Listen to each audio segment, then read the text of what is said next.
Hey everyone, and a massive welcome back to the channel. It is so good to be here with all of you today. I just want to start by sending a huge shout out to everyone tuning in from all over the world. A massive hello to all of our friends in the United States, and to our incredible neighbors up in Canada. It's always amazing to see you show up. To everyone across the pond in the UK, thank you so much for being here with us, and a very special hola to our wonderful viewers in Portugal. We see you, and we are so incredibly grateful to have you as part of this community. Seriously, it means the world that no matter where you are, we can all connect right here. Thank you for your incredible support. Now I hope you're ready, because the story we are diving into today is intense, emotional, and has a title that hooked me from the very beginning. Today we are starting the incredible journey of She was hired as the billionaire's surrogate, but never told him the baby was a werewolf's heir. Trust me, you are going to want to buckle up for this one. The secrets, the forbidden romance, the sheer stakes of it all, it's absolutely epic. So without further delay, let's get right into it. The lie was a living thing. It had a heartbeat, a weight, a temperature, and right now it was colder than the sterile blue-white light of the examination room. Elara Vance lay on the padded table, a thin paper sheet, the only barrier between her skin and the cool leather. Everything in the room was designed to be clean, sterile, forgettable: gleaming chrome, polished white floors, the faint antiseptic scent of lemon and bleach that clung to the air and tried to scour your memories clean. But Elara could never forget. Her memories were etched into her soul, carved into her very being by fire and loss. She stared at the acoustic tile ceiling, counting the tiny perforations as if they were stars in a dead sky. 1, 2, 3, 100, 1,000, anything to distract from the cold dread coiling in her belly. This room, this building, this entire city was a cage of glass and steel she had built around herself, a place so devoid of magic, of life, of the deep loamy scent of the forest, that she had hoped it would be the perfect place to hide, the perfect place to keep a promise that felt heavier than a mountain. The contract had called her a gestational carrier. Mr. Thorne, the billionaire who owned this clinic and half the skyline outside the tinted window, preferred precise, detached language. He wasn't hiring a mother, he was commissioning a vessel, an incubator of flesh and blood for his own legacy. He had been kind in his own distant transactional way. He'd noticed she read historical fiction and had a first edition of a rare text delivered to her penthouse apartment. He'd learned she preferred wild berry tea to coffee and had the kitchen stocked with exotic blends from around the world. Small gestures that cost him nothing, yet they were cracks in his armor of indifference, and each one made the lie heavier. Each one made the guilt a sharper, more vicious thing. He thought he was paying for a child of his own bloodline, an heir to his corporate empire, a human heir. He was wrong. The truth was a secret whispered on a deathbed, a plea choked out through blood and smoke. The baby growing inside her was not Marcus Thorne's, it was the last ember of a dying fire, the final legacy of a fallen alpha. Her alpha, Lucian. She could still feel the phantom weight of his hand on her shoulder, still hear his voice, ragged and desperate, entrusting her with everything he had left. Keep him safe, Elara. Be his shield until he is strong enough to be his own. And so she had run. Elara Vance, the 23-year-old lore-keeper of the Silvermoon pack, the living library of their songs and histories, had fled the ashes of her home with nothing but a promise and a belly that was not yet showing. She had traded the forest for the city, the pack for solitude, the truth for a carefully constructed life-saving lie. The surrogacy had been an act of pure desperation, a brilliant, insane plan to use the sterile, predictable human world as a shield against the savage, magical one that had hunted her people to extinction.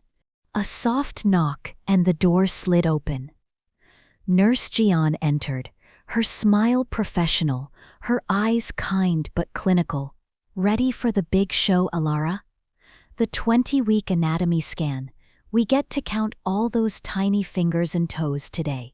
Elara forced a smile that felt like cracking plaster. "Ready as I'll ever be." The nurse's movements were efficient. She dimmed the main lights and the room was plunged into an intimate twilight, dominated by the glow of the massive ultrasound monitor. The air thickened with anticipation. Elara's heart began to hammer against her ribs, a frantic bird beating against a cage, the faint filigree-like scar over her heart, a silver remnant of the heart-bonding ritual that had tied her to her pack, began to ache. It always did when magic was near, a dull, throbbing reminder of the family she had lost, a ghostly echo of their life force. But now, it was her own child's magic that made it ache. A power growing stronger every day, harder to conceal. "All right, this will be a little cold," Nurse Gian said, her voice gentle as she squeezed a generous amount of clear, viscous gel onto Elara's stomach. The cold was a shock, a jolt that went straight through her skin and into her bones. It was the cold of the river where she'd washed the ash from her hair. The cold of the morgue where she'd identified bodies that were once her family. She squeezed her eyes shut, her knuckles white as she gripped the edge of the table. "Breathe, Elara, just breathe. It's just gel. It's just a scan." The nurse pressed the transducer into the gel, and the screen flickered to life. A world of shadow and light, a grainy monochrome universe contained within her. Elara held her breath. At first, everything was normal. The blurry, beautiful shape of a spine, the curve of a skull. The nurse hummed, a little tune of contentment, as she navigated the landscape of Elara's womb. "There's the head. Everything looks perfectly shaped," she murmured, typing notes onto a keypad. "And let's see, femur length is right on track for 20 weeks and 2 days. You have a healthy one in there."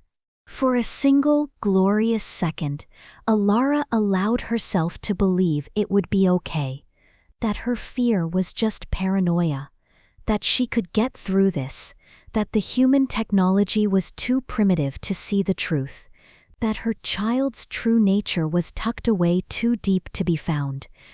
Then, a flicker, a line of static zipped across the screen, making the image jump. Nurse Gian frowned, adjusting the transducer. Bit of interference, probably just a frequency issue with one of the other machines in the building. But Elara knew it wasn't a frequency issue. The ache in her chest sharpened to a sting. The baby had shifted, its innate power flaring for a fraction of a second, brushing against the scanner's electronic field. It was like a whisper of magic in a room built of science, and the science was starting to scream. She focused her will, reaching inward with the threads of her blood magic. It was a subtle, ancient power, the ability to feel and influence the life force that flowed through bloodlines. It was the magic of a lore keeper, meant for healing and protection, not deception. She tried to weave a gentle shroud around the baby, a quiet lullaby of energy meant to soothe its magic, to mask its signature and make it appear utterly convincingly human. "Hush, little one. Sleep, be still." Her magic felt sluggish, foreign in this environment. It was a thing of earth and blood and moonlight, and it struggled to find purchase in the sterile air, battered by the invisible waves of electricity that powered the room. It was like trying to sing in a vacuum. The humming of the machine began to change. The low, steady thrum deepened, taking on a discordant, agitated quality. It was a growl, a low electronic growl of confusion. "That's odd," Nurse Giant said, her professional calm beginning to fray at the edges. She tapped a series of commands into her console, her brow furrowed. "The energy variance is fluctuating. It shouldn't be doing that." Elara's blood ran cold. Energy variance, he had a name for it. They had a metric for magic. Is something wrong?" Elara asked, her voice a dry whisper. "I'm sure it's nothing, a calibration error, most likely," the nurse said, but her voice lacked conviction. She was lying to reassure her patient, but her eyes were glued to a secondary screen filled with cascading numbers and graphs that had started to spike erratically. I'm going to page Dr. Finch. He's the head of genetics. He can make sense of these readings better than I can. He's just finishing up on the floor below. He should be here in about 10 minutes. 10 minutes. The words slammed into Elara like a physical blow. 10 minutes until the expert arrived. 10 minutes to fix the unfixable. 10 minutes until her entire fragile world came crashing down around her. The cage of lies was about to shatter. Panic, cold and sharp, seized her. Her breath hitched. The memory of Lucian's face, pale and blood-streaked in the moonlight, flashed behind her eyes. His child. But it wasn't just his child. It was the product of a forbidden union, a secret love that had defied generations of hatred. The baby was the son of Lucian, Alpha of the Silvermoon, and Kaelen Blackwood, the Alpha King of the Ironclaw Dominion. The very pack that had hunted them, that had slaughtered her family, that had burned their sacred groves to the ground. She was carrying the heir of her people's destroyer, a child of two warring thrones, a paradox of flesh and blood, who could either unite their worlds or be torn apart by them.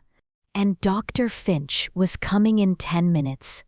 The machine's low growl escalated into a high-pitched whine, a sound of grating teeth that set Elara's own on edge. The image on the main screen began to distort, the black and white image bleeding at the edges with impossible colors. Hues of violet and gold, colors that shouldn't exist in an ultrasound, pulsed around the baby's form. "What is that?" Nurse John breathed, taking a step back from the console, her hand flying to her mouth.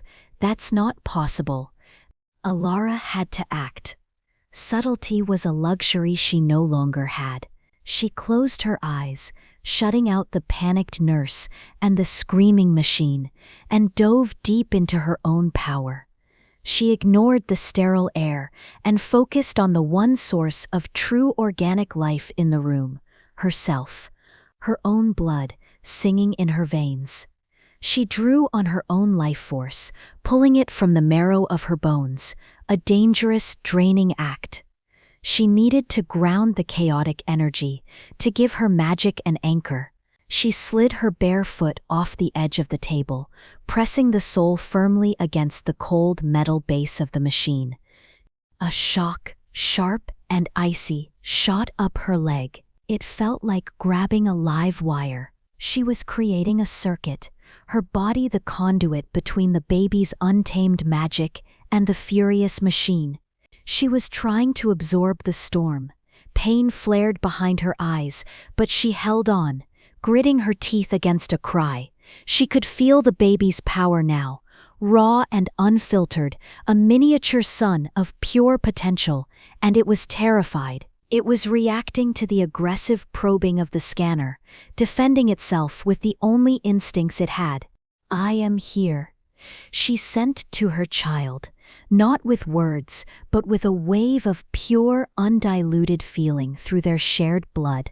"I am your shield. Be calm. I will protect you." The whine of the machine intensified, reaching a piercing shriek that vibrated through the floor. Red lights began to flash on the console. Alarms blared, a cacophony of electronic terror. Security. I need security in prenatal suite 3. Nurse Gian yelled into the intercom on the wall, her voice trembling. And get Dr. Finch up here now.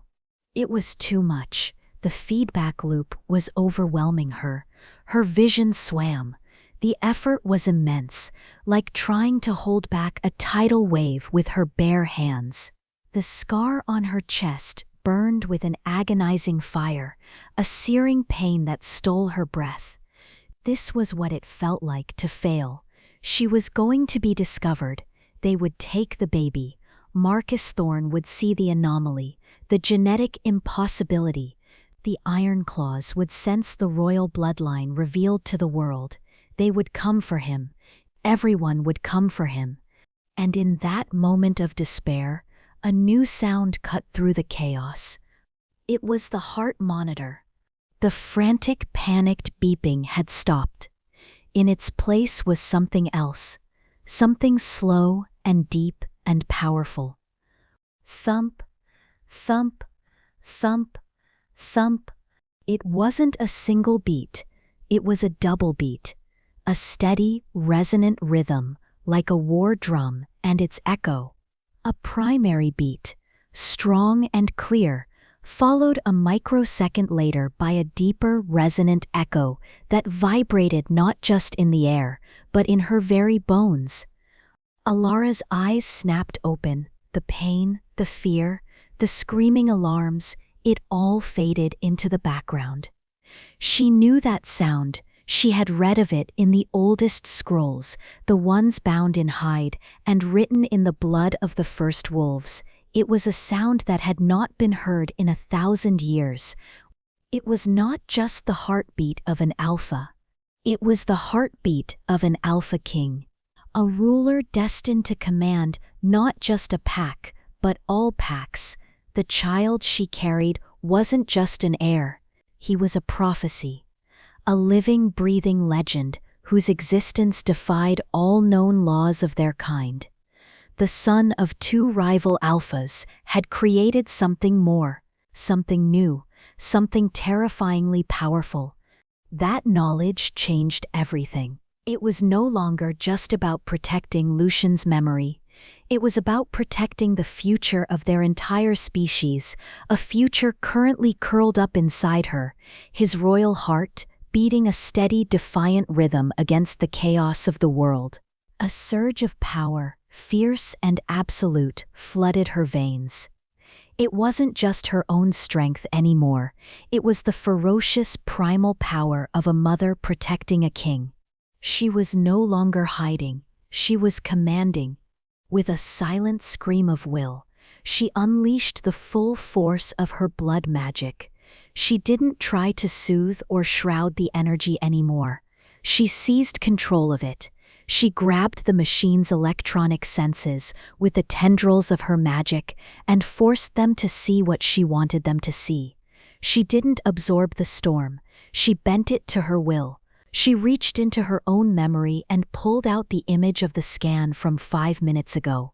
The normal spine, the perfect femur, the single steady human heartbeat, and plastered it over the truth. She created a magical loop, a perfect, seamless illusion broadcast directly into the machine's core programming. The effort was monumental. Sweat poured down her temples, her muscles screamed in protest. A trickle of blood, warm and metallic, dripped from her nose. But she held the image, she held the lie. And then, silence. The piercing shriek of the alarms cut out abruptly. The flashing red lights went dark. The violent colors on the monitor vanished, replaced by the steady, calm, black and white image of a perfectly normal 20-week-old human fetus. The machine's agitated whine subsided, returning to its placid, unobtrusive hum. Nurse Gian stared, her mouth agape, her hands still frozen halfway to the intercom. She looked from the silent console to the peaceful image on the screen, her mind refusing to process what had just happened. It stopped. It just corrected itself. Elara let out a shuddering breath, releasing her hold on the magic. The strength drained out of her in a rush, leaving her feeling hollowed out, her limbs trembling with exhaustion. She let her head fall back against the paper-covered pillow, her eyes fluttering shut, feigning a swoon. The door to the suite slid open with a soft hiss. "Giant, what was all that noise?" The whole floor could hear those alarms. A calm, authoritative voice said. Elara cracked open an eyelid. A man stood in the doorway, tall and impeccably dressed in a tailored lab coat. Dr. Alistair Finch. He had arrived. He was too late. She lay there, panting softly, the phantom thump of her son's royal heart echoing in her soul. She had done it. She had shielded him, but the knowledge of what he was settled in her heart like a block of ice. The contract was a joke. The billionaire was a footnote. She was hired as the billionaire's surrogate, but she had never been told, had never known that the baby she carried was not just a werewolf's heir. He was their future king. And she, a lone wolf, hiding in a city of steel, was his only guardian against the worlds that would soon come to claim him. Chapter 2. Dr. Finch was the physical embodiment of sterile authority. He moved with a crisp, frictionless efficiency, his lab coat immaculate, his gaze sharp and dismissive. He scanned the data on the console, his lips a thin, unimpressed line. He listened to Nurse Giant's breathless, frantic explanation of the alarms, the chaotic energy readings, the impossible colors, and simply nodded, his expression unchanging. He didn't look at the monitor with wonder or fear, but with the weary condescension of a master mechanic looking at an engine that had sputtered. "It was a feedback cascade," he announced, his voice clipping the words with finality. "The new bioscanners are sensitive. A momentary signal reflection from another floor, a power fluctuation, it can create a phantom reading. The system panicked, then it rebooted and corrected itself. It's a bug in the software. I'll have the technicians run a full diagnostic." He offered Elara a thin, clinical smile. "Apologies for the scare, Miss Vance. The baby is, as you can see, perfectly healthy. 100% normal." 100% normal. The lie sounded so absolute, so convincing, coming from him. He patted her arm with a cool, dry hand, and just like that, the crisis was over. It was a bug, a glitch, a ghost in the machine. Elara lay there, the blood from her nose long since wiped away, her heart a frantic silent drum against her ribs, and nodded weakly. She played the part of the relieved, exhausted mother-to-be, allowing them to fuss over her, to help her sit up, to offer her water. She smiled, her plaster smile, and let the lie settle over her like a shroud. But she could still feel it, the echo, the impossible, undeniable thump of her son's royal heart. The ride back to the penthouse was a blur of fractured light and shadow. The city's neon glow smeared across the tinted windows of the town car, a river of reds and blues that did nothing to warm the ice in Elara's veins. She leaned her head against the cool glass, her body trembling with the aftershocks of her magical exertion. She was hollowed out, drained. It had taken nearly everything she had to force that machine to see a lie, and the effort had left her soul achingly weary. The penthouse, the gilded cage Marcus Thorne had provided, had once felt like a fortress. High above the chaos of the human world, it was her sanctuary. Now, it felt like a destination, the end of a line. The knowledge she now carried had transformed her safe haven into the most dangerous place on earth, because a king cannot be hidden forever. When the private elevator opened directly into the penthouse foyer, he was there. Marcus Thorne stood waiting, his imposing frame silhouetted against the floor-to-ceiling windows that showcased a glittering panoramic view of the city. He wasn't wearing one of his severe business suits, but a soft cashmere sweater, a deliberate choice to appear approachable, concerned. "Elara," he said, his voice laced with manufactured worry. "Dr. Finch called me. He told me there was an incident. Are you all right?" Guilt, sharp and acidic, clawed at her throat.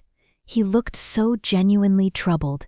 He stepped forward, and for a terrifying second, she thought he might try to hug her, an act of intimacy that would have felt like a brand. Instead, he gestured toward the living area. On a low marble table sat a single leather-bound book and a steaming cup of wild berry tea, a peace offering, a symbol of his continued considerate ownership. "I thought you might want to relax," he said. "I also took the liberty of expediting a security upgrade I've been considering. After today's scare, well, one can't be too careful with such a precious investment." Elara's eyes followed his gesture. Standing near the windows, so still he might have been carved from the night itself, was a man. He was tall, dressed in a simple, impeccably tailored black suit that did nothing to conceal the sheer formidable power coiled in his shoulders and chest. He wasn't built like a bodyguard who spent his days in a gym. He was built like a predator, sleek and efficient, every line of him humming with a quiet, lethal grace. "This is Mr. Blackwood," Thorne announced, his voice swelling with pride. "Kaelen Blackwood. He's the best in the business. He'll be personally overseeing your security detail from now on. You won't even know he's here." Blackwood. The name was a punch to the gut. It was a common enough name, she told herself desperately. A meaningless coincidence. Her heart hammered a frantic, terrified rhythm. It's not him. It can't be him. Then the man turned from the window, and his face came into the soft light of the room.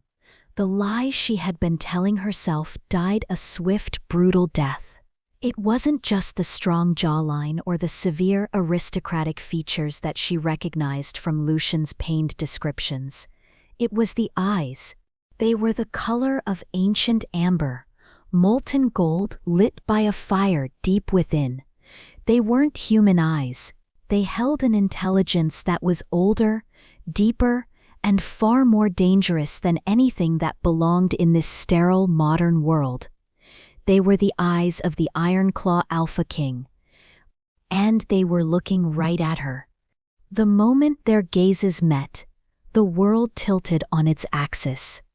The air in the penthouse, once thin and climate-controlled, became thick, heavy, charged with an energy that made the hair on her arms stand on end. For Elara, it was not a meeting, it was a collision.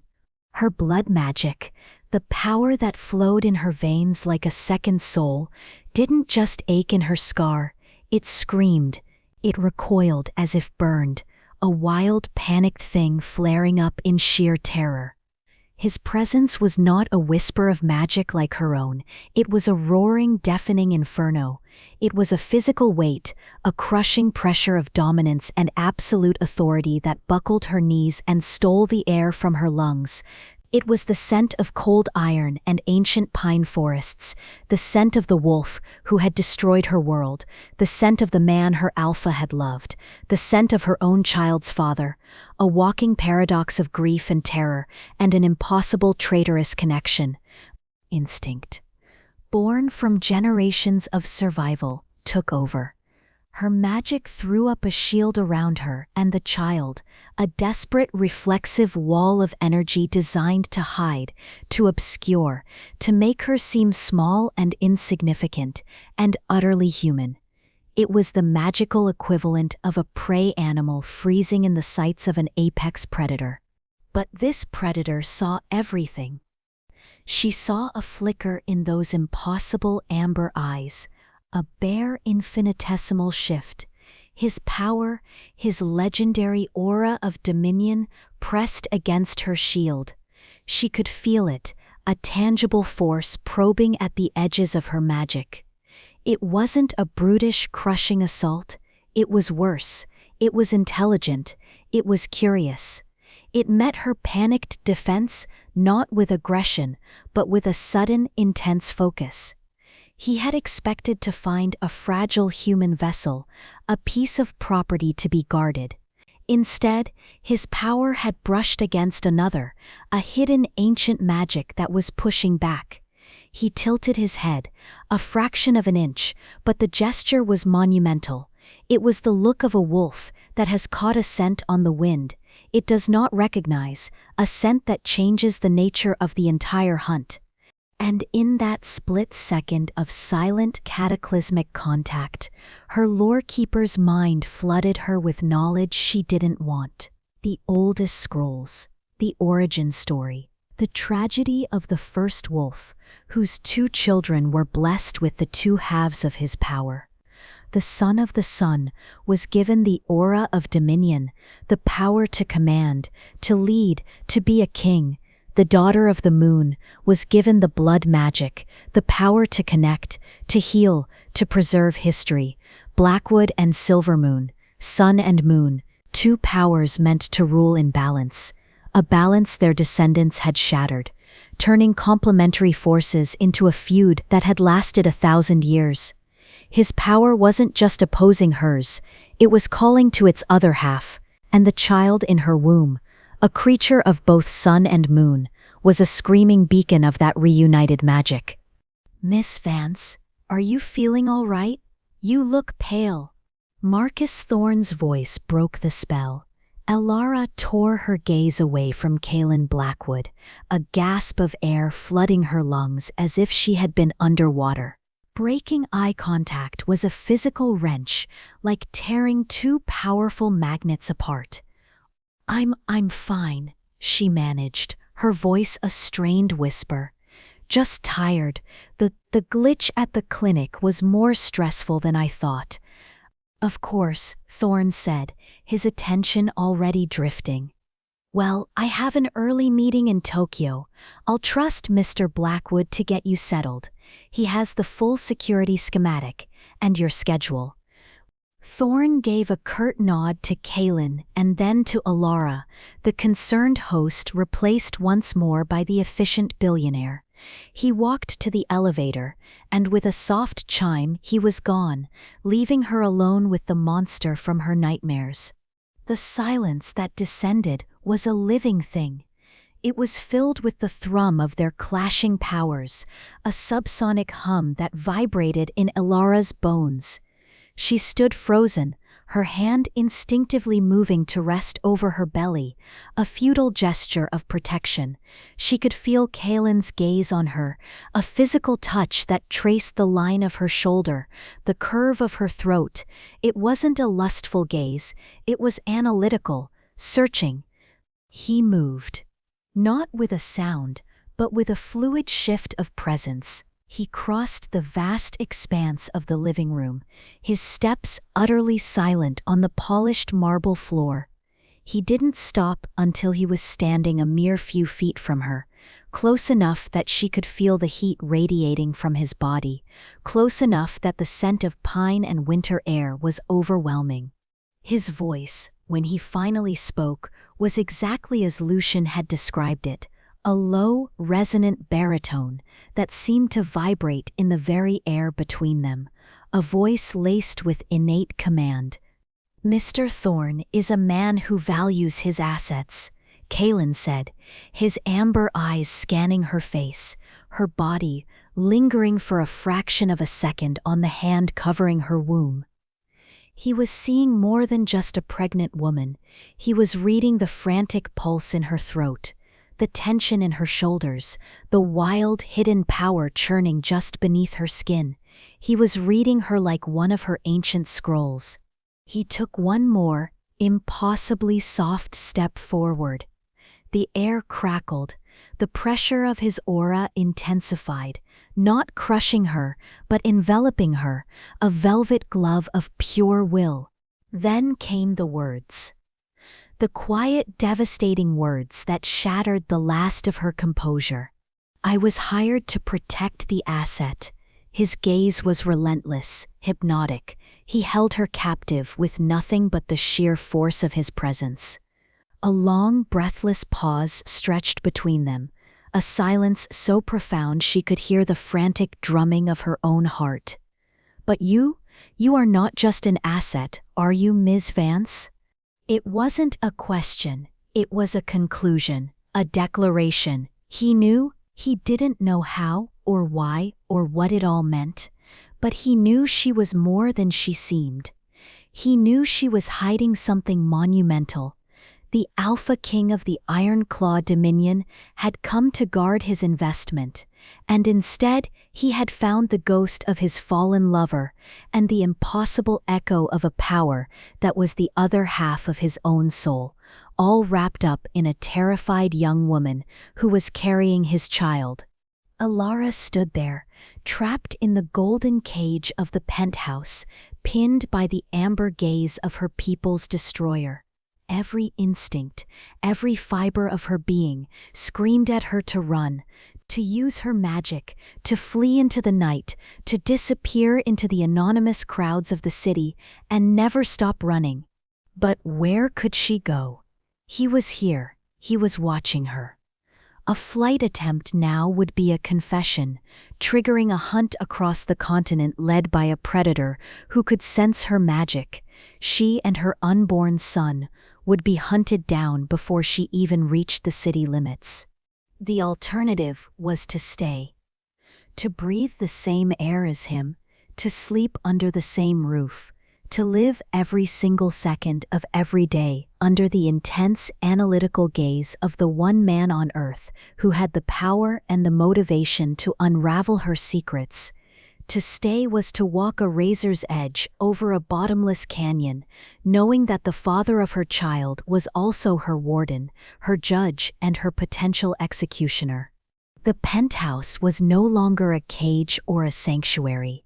It was the eye of the storm, and it had just made landfall. Chapter 3.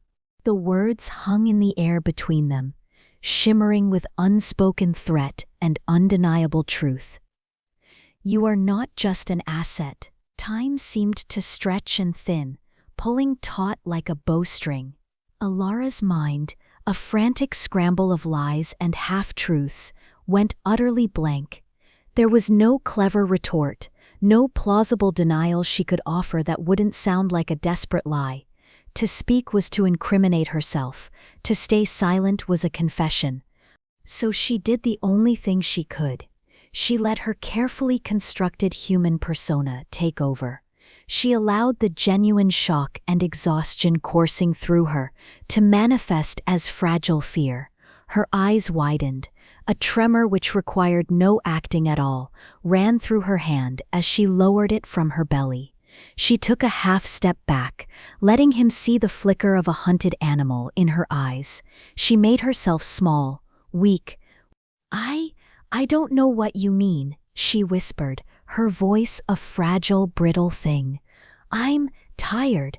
It's been a long day." Kaelen's amber eyes held hers for a moment longer, a silent eternity in which she felt he was peeling back the layers of her soul. He saw the lie. She knew he did. But he didn't press. He had planted his flag, marked his territory in the landscape of her fear. For now that was enough.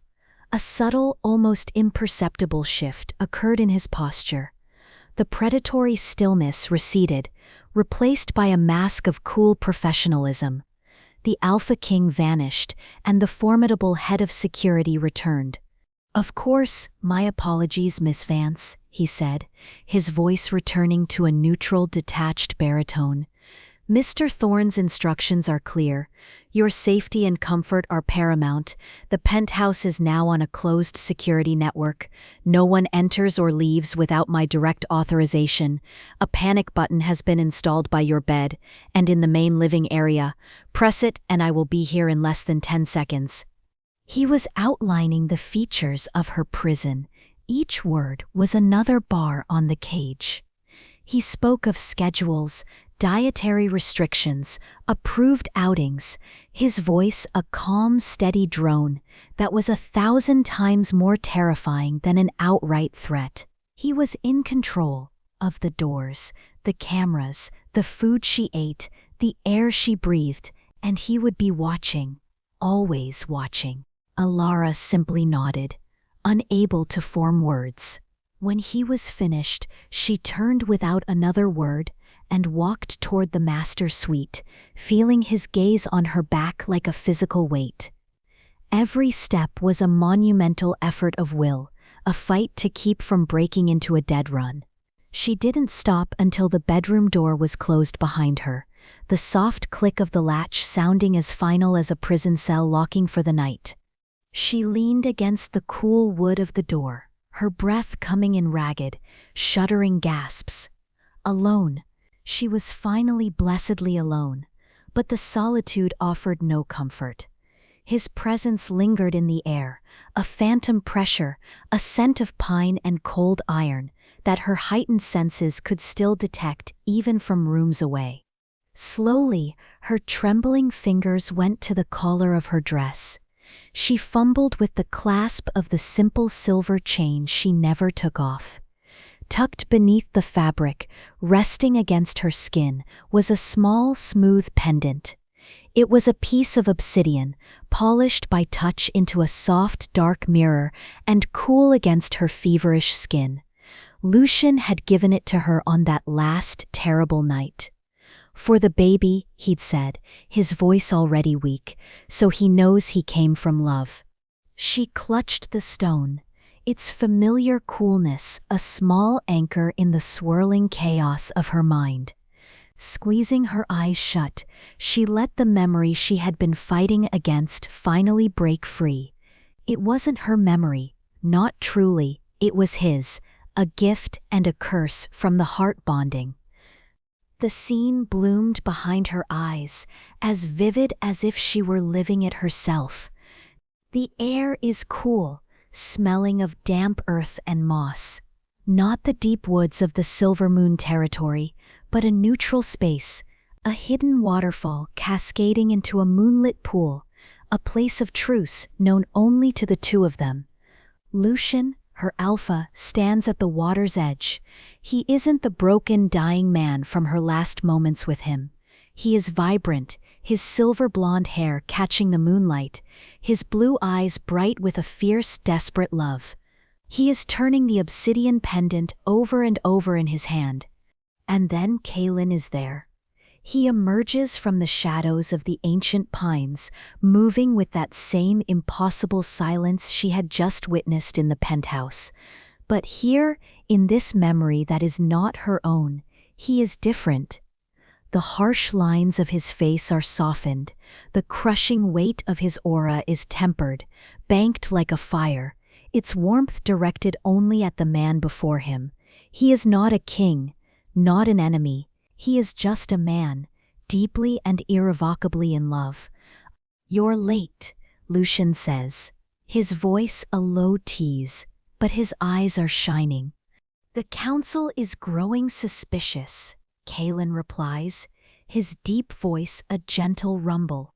He closes the distance between them, his hand coming up to cup Lucian's jaw, his thumb stroking the line of his cheek. "My uncle watches my every move. He smells peace on me and thinks it's the scent of rot." Lucian leans into the touch, his eyes closing for a moment. "Let them talk. What we are building is stronger than their hatred." He opens his eyes again, his gaze dropping to the pendant in his own hand. "Are you sure about this, Kaelen? A child, it changes everything." Kaelen's amber eyes, so full of warmth in this stolen moment, search Lucian's face. "It is the only thing that matters. A child of both our bloods, an heir to the sun and the moon. He will not be a bridge between our packs, Lucian. He will be the foundation of a new one. He will end this war not by winning it, but by making it obsolete." Kaelen's gaze is fervent, burning with the conviction of his dream. He takes the obsidian pendant from Lucian's fingers. It's his. He'd brought it as a gift. "This is Blackwood stone," Kaelen murmurs, holding it up to the moonlight. "Formed in the heart of a volcano. Fire and earth, let him wear it, so he remembers the strength of his father's line." "And he will have the heart of a Silvermoon," Lucian whispers, placing his hand over Kaelen's on the pendant. "So he will know how to use that strength with compassion." The memory dissolved, leaving Elara gasping in the present, tears streaming down her face. The pendant in her hand was no longer a simple keepsake from her lost alpha. It was a symbol of a love she never knew, a promise made between two enemies, a gift from the very man who was now her warden. Kaelen had no idea that the proof of his legacy, the token of his love for Lucian, was hanging around her neck. The pain in her chest was immense. It was the agony of the heart-bonding ritual. When Lucian was dying, when the Ironclaw wolves were tearing their way through their territory, he had called for her. As the lore keeper, she was the vessel of their history. He had pressed his hand to her chest, over her heart, and performed the final, most sacred rite. It was a ritual meant to pass leadership, to preserve the pack's spirit in a new alpha. But there was no new alpha. There was only Elara. He had pushed everything into her.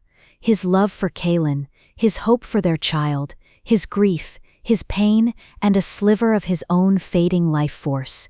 The ritual had burned the silver scar into her skin, a physical mark of the soul-deep burden she now carried. She wasn't just protecting a baby.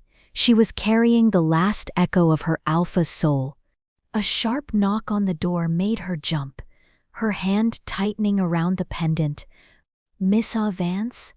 Kaelen's voice muffled by the door. "You haven't eaten, I've prepared a tray." Her first instinct was to refuse, to scream at him to go away, but that would be suspicious. A fragile human wouldn't refuse food after a stressful day. She quickly wiped her tears, tucked the pendant back under her dress, and forced her voice to be steady. "Just a minute." She opened the door to find him standing there with a silver tray. On it was a bowl of soup, a glass of water, and a small plate of cheese and fruit. Simple, nourishing food. He wasn't looking at her face, but at the wall just past her shoulder, his expression unreadable, professional. "Thank you," she said, reaching for the tray. And that's when it happened. As she took the tray from him, her body swayed with exhaustion. She stumbled forward, a single clumsy step. Her hand, the one not holding the tray, flew out to brace herself. It landed squarely on his chest, right over his heart. His suit was fine wool, but her senses, her magic, felt what was beneath. The solid wall of muscle, the steady, powerful beat of his heart. And her fingers, splayed for balance, brushed directly against the thin fabric covering the silver scar over her own heart. The contact was an electrocution. Skin, fabric, scar. The circuit was complete. A tidal wave of memory, raw and unfiltered, slammed into her. It wasn't a gentle flashback this time. It was a sensory assault. Lucian's memories, Kaelen's presence, her own terror, it all flash-fused into a singular, agonizing moment. She smelled the pine and winter air, not from the room, but from Lucian's memory of burying his face in Kaelen's neck. She heard Kaelen's low laugh, not with her ears, but with Lucian's heart, a sound of pure joy in a stolen moment of peace. She felt the phantom sensation of Kaelen's hand, large and warm, stroking Lucian's back, a touch of impossible tenderness. It was too intimate, too real. It was a violation of her soul, an intrusion of a love she had no right to witness. A scream tore from her throat as a violent, uncontrolled surge of her blood magic erupted. It wasn't directed outward, it imploded. The lights in the bedroom flickered and burst, plunging the room into darkness, lit only by the city glow from the window. The glass of water on the tray she had just dropped shattered.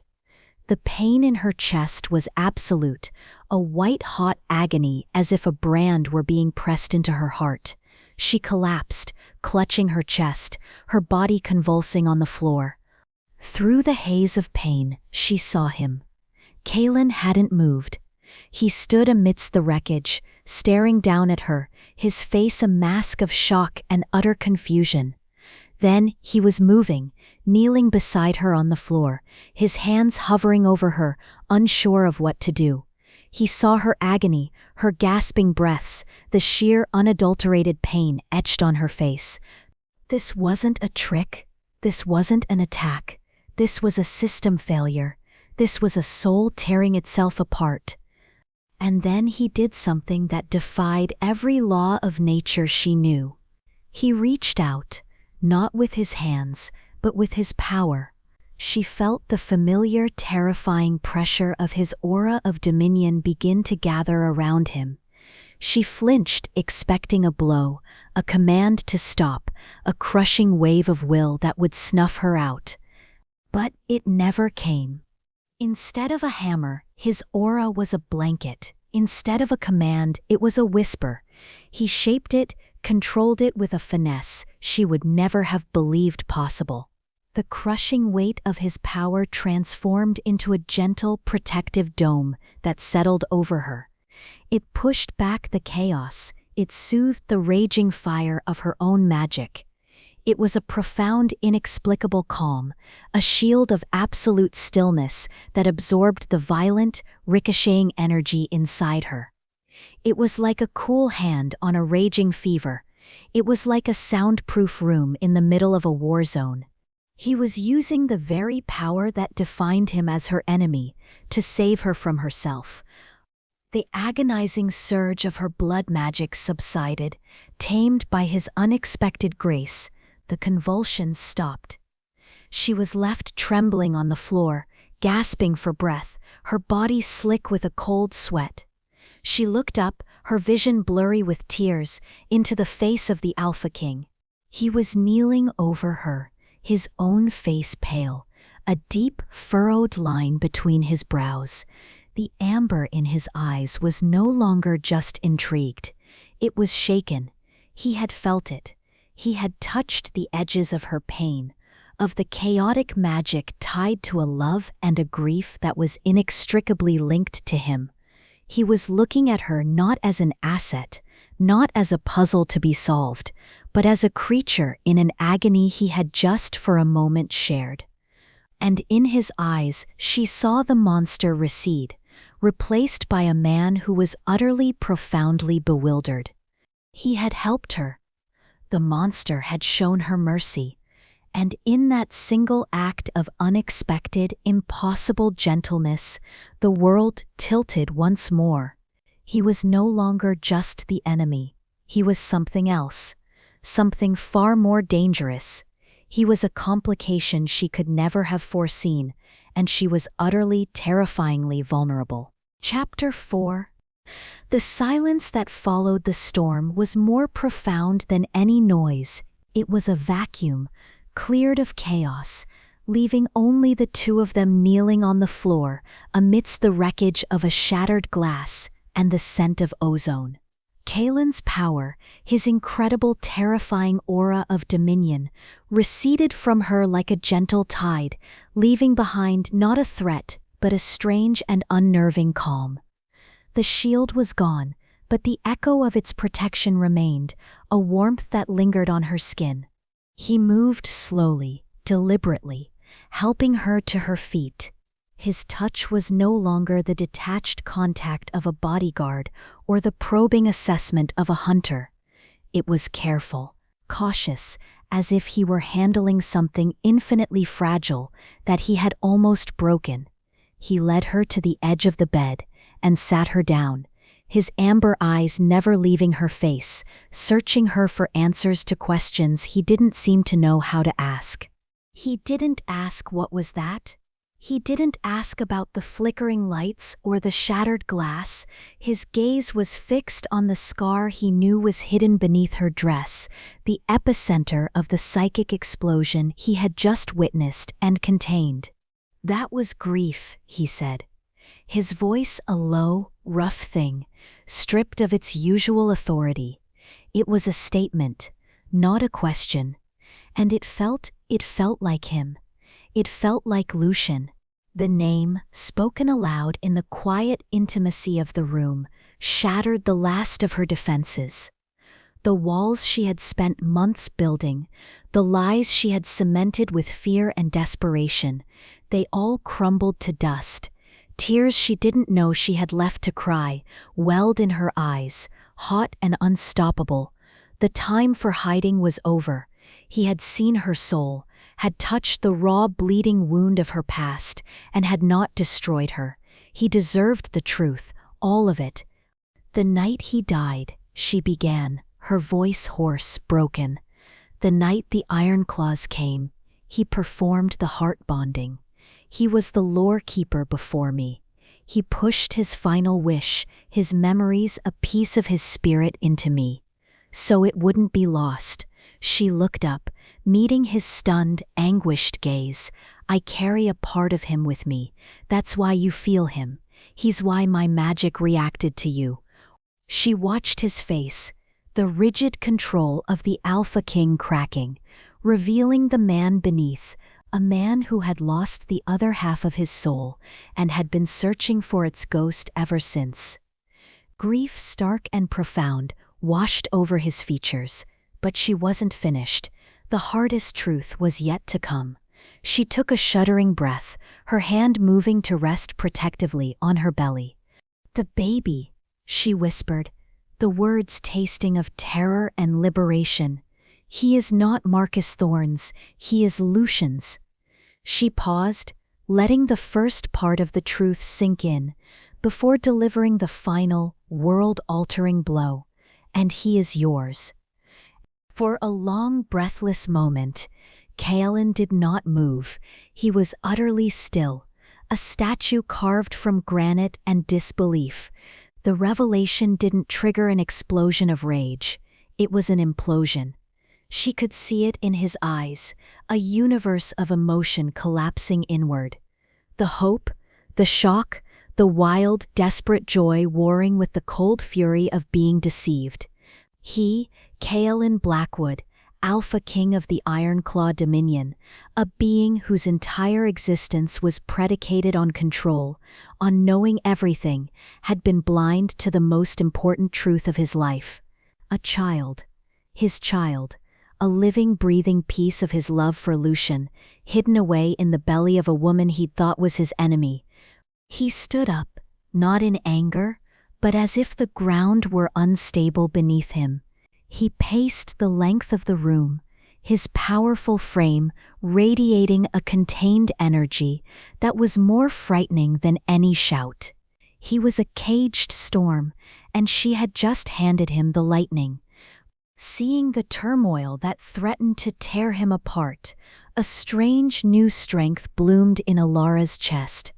For months she had been the one who was fragile, the one hiding.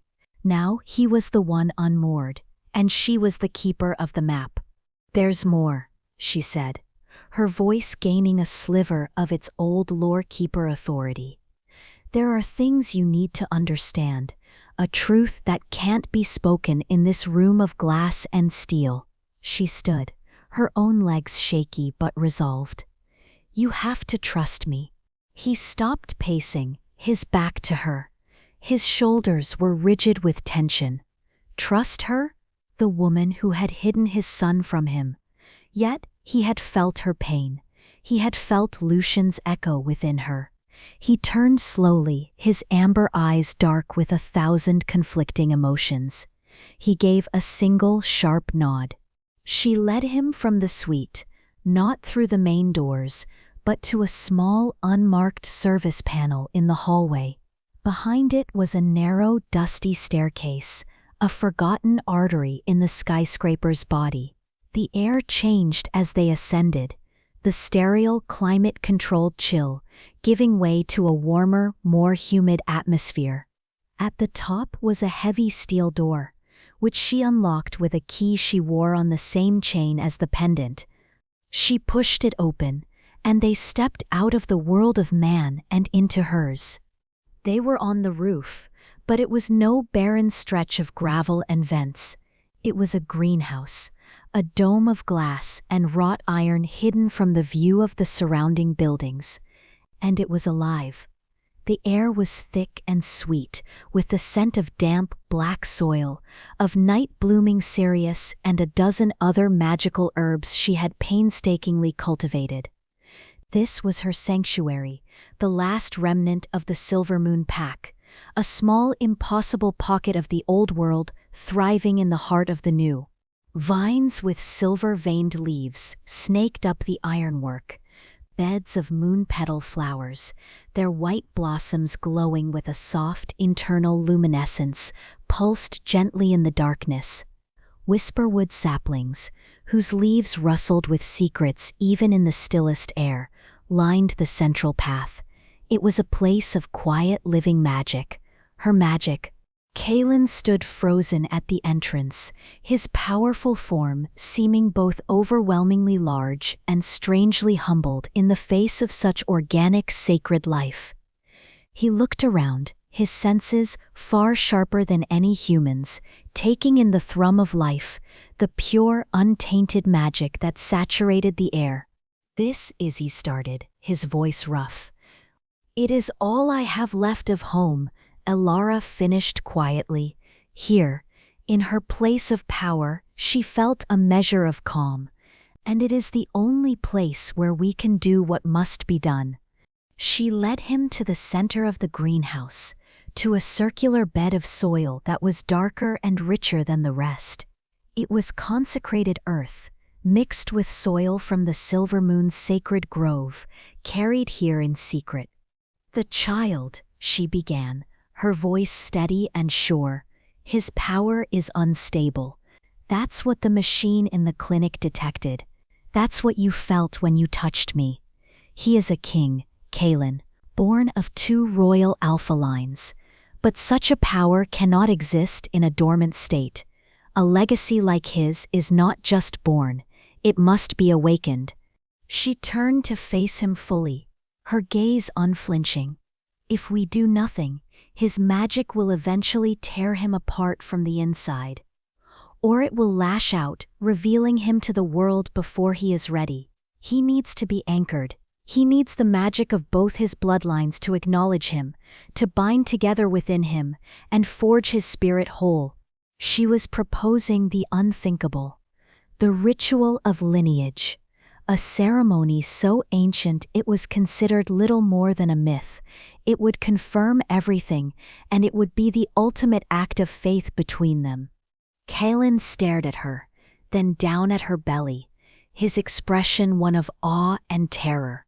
The choice was no choice at all.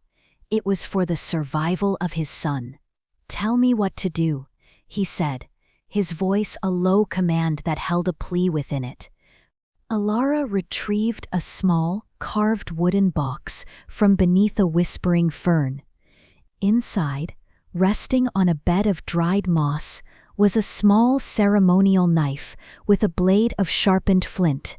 Her hand was steady as she took it. "This will require blood," she said softly, "from both of us." She offered him the knife, but he shook his head, his eyes locked on hers. "You are the lore keeper. You will lead." She nodded, accepting the weight of the moment. She turned her left palm upward, and with a quick, practiced slice, drew a thin line of red across her skin. The blood welled up, shockingly bright in the soft glow of the moon petals. It shone with a faint, silvery light, the essence of her lunar magic. She then turned to Kaelen, her heart hammering. He offered his hand without hesitation, his palm facing hers. With infinite care, she pressed the flint to his skin. His flesh was tougher, but the blade was sharp, his blood welled, and it was darker, hotter, and it did not glow silver. It burned with a deep molten gold, the fire of his sun-drenched lineage. They knelt on opposite sides of the consecrated soil, their hands held out over the dark earth, their blood dripping from their open palms. The air grew still, heavy with an ancient, waiting power. Together, they let their blood fall. The moment the drops touched the soil, the world held its breath. Her silver drop and his golden one did not soak into the earth. They swirled together on the surface, merging into a single incandescent bead of light, the color of platinum and rose gold, that pulsed with a slow, powerful heartbeat. A wave of pure magic radiated outward, silent but immense. The moon petals around them flared, their gentle glow intensifying into a brilliant silver-white light. A wind, smelling of ozone and pine and the deep cold stones of the earth, swept through the greenhouse, making the whisperwood leaves rustle with a sound like 1,000 voices. And then, carried on that spectral wind, came a sound. It was faint at first, then clearer, an ethereal, lonely howl that echoed not through the city, but through the landscape of their souls. The bead of light on the soil flared, blinding them. The greenhouse, the city, the entire world melted away. They were standing in the moonlit clearing by the waterfall. The air was cool and clean, and between them stood Lucian. He was not a memory, he was a spirit, woven from moonlight and starlight, translucent and beautiful. His form shimmered, but his eyes were clear, and they were filled with a love so profound it was a physical ache. He looked at Kaelen, and a sad, gentle smile touched his lips. He looked at Elara, and his eyes shone with a fierce, unending gratitude. He reached out, his ethereal hands not quite touching them, but they felt the warmth all the same. One hand hovered by Kaelen's cheek, the other by Elara's. No words were spoken, but the understanding flowed into them, a telepathic wave of pure emotion. "My love," the feeling came to Kaelen, a wave of closure, of peace, of unending affection. "You have found our son, keep him safe." "My friend," the feeling washed over Elara, a tide of gratitude that soothed the ache of her burden. "My loyal shield, you have kept your promise, thank you." And then he looked at them both, a single, unifying thought binding them together.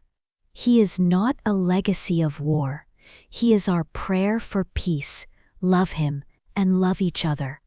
Lucian's form began to dissolve, not into nothing, but into a million points of silver and gold light that swirled around them before flowing inward, sinking into Elara's belly, a final blessing for the child he would never hold. The vision faded. Elara and Kaelen were back in the greenhouse, kneeling in the dark, the only light coming from the gentle, fading glow of the moon petals. They were both breathless, tears tracking silently through the smudges of dirt on their faces. The hostile, charged space between them was gone, replaced by a shared, sacred silence. The change was palpable. The war between their powers was over. Elara could feel the deep, steady well of Kaelen's strength, not as a threat, but as an anchor. It was a vast reservoir of power, and she felt a new intuitive connection to it, as if she could reach out and draw upon it if she needed to. And Kaelen, he was looking at the glowing flowers, at the living earth, his head tilted as if listening to a song he'd never heard before. She knew with a certainty that defied logic that he could feel the life in this place through her magic, that he was sensing the world in a way his own power had never allowed. Their magic had not just ceased fighting, it had intertwined. Slowly, As if waking from a dream, he looked at her. The grief was still there in his eyes, raw and near the surface, but it was no longer a solitary burden. It was a shared history. The secrets were gone. All that remained was the staggering, terrifying, and beautiful truth of their situation. He reached out, his movements infinitely gentle. His fingers, warm and calloused, brushed away a tear from her cheek before moving lower. With a reverence that made her breath catch in her throat, he lightly, so lightly, traced the line of the silver scar over her heart. The touch sent not a surge of pain, but a deep, resonant hum through her entire body. It wasn't an accident this time. It wasn't a trigger. It was an acknowledgement, a question, a silent, binding promise forged in the crucible of their shared loss, blessed by a ghost, and sealed by the future of the sleeping king, who now carried all their hopes inside her. Chapter 5. The touch of his fingers on her scar was a benediction, a silent acknowledgement of the pain she had carried, the burden she had shouldered alone. In that single reverent gesture, the chasm between them, a valley of ghosts and generations of bloodshed, seemed to close.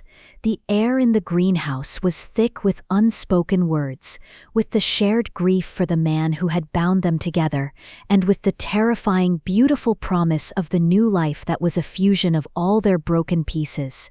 For a fleeting, impossible moment, there was peace. A fragile quiet in the eye of a hurricane she hadn't yet realized was making landfall. The peace was shattered by the shrill, profane buzz of a cell phone. The sound was a violation in the sacred quiet of the greenhouse. Kaelen flinched as if struck, his hand dropping from her scar. He pulled the phone from his suit jacket, his expression hardening, the brief softness in his eyes vanishing as the Alpha King resurfaced. He glanced at the screen, and a muscle feathered in his jaw. "It's my beta," he said, his voice a low growl. Before he could answer, a second intrusion occurred, this one magical. Elara felt it as a sour, oily slick against her senses, a faint tang of hostile observation magic. It was a scrying spell, clumsy and arrogant, but it was locked onto them. They had been watched. The ritual, their moment of connection, it had all been witnessed. "We weren't alone," she whispered, her blood running cold. The fragile peace evaporated, replaced by a dread so profound it was sickening. Kaelen's eyes met hers, and in them she saw a flash of pure, murderous rage. "Marius," he snarled, the name a curse on his lips. He didn't need to explain. Elara the lorekeeper knew of Marcus Blackwood, Kaelen's uncle, a relic of a bygone era, a zealot who had worshipped at the altar of Kaelen's father's tyranny. Marius believed in purity, in power through brutality. He saw Kaelen's attempts at reform, his desire for a world not steeped in endless war, as a disgusting weakness. He had been waiting, coiled like a snake in the long grass, for Kaelen to show a moment of vulnerability, and they had just handed it to him on a silver platter. As if on cue, a tablet back in the penthouse, linked to Marcus Thorne's network, chimed with a dozen notifications at once. It was a sound Kaelen could hear even from the roof, a signal that the first wave of the attack had begun. The world had found them. The explosion wasn't a single blast, it was a coordinated two-front assault designed for maximum devastation. The human world struck first. Through Kaelen's phone, his frantic beta relayed the news. A story had just broken online on a dozen major news outlets. Billionaire's surrogate in hostage drama? Sources claim mental instability.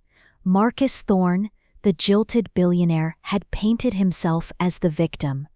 He had filed a barrage of lawsuits, claiming custody, citing emotional distress and accusing Elara of fraud.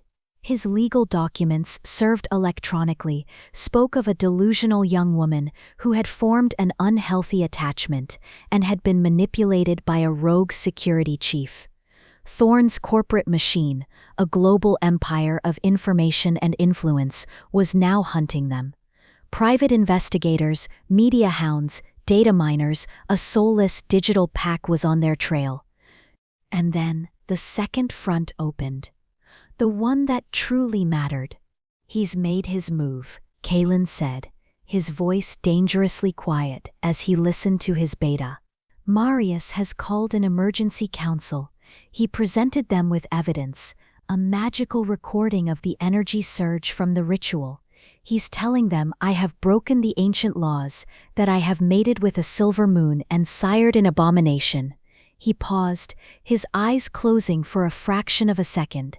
"He has formally challenged me for leadership of the Ironclaw Dominion." Civil war.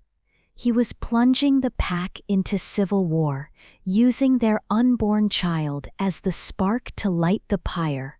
As if the universe itself wanted to confirm their utter isolation, a whisper found Elara on the wind. It was a wisp of Silvermoon magic, a desperate, fading message from one of the few survivors she had managed to stay in contact with. The voice was filled with a grief that had curdled into hatred. "You lay with the butcher's son," it hissed in her mind. "On the graves of our dead, you build a life with our destroyer. You have betrayed us all. You are no longer Silvermoon." The connection severed, leaving an aching void. She was packless, kinless, hunted by the human world for a crime she didn't commit, by the werewolf world for a love that was not hers, and condemned by the ghosts of her own people. They were utterly, completely alone. "We have to go," Kaelen said, his voice now devoid of all emotion but grim resolve. "The penthouse is compromised. It's the first place they'll look." Panic, cold and sharp, tried to seize her, but the new, strange connection to Kaelen's strength held it at bay. It was an anchor in the storm. She nodded, her mind racing, her lore-keeper's knowledge shifting from history to survival. "They will be watching the exits, both magical and mundane," she said, her voice finding its own strength.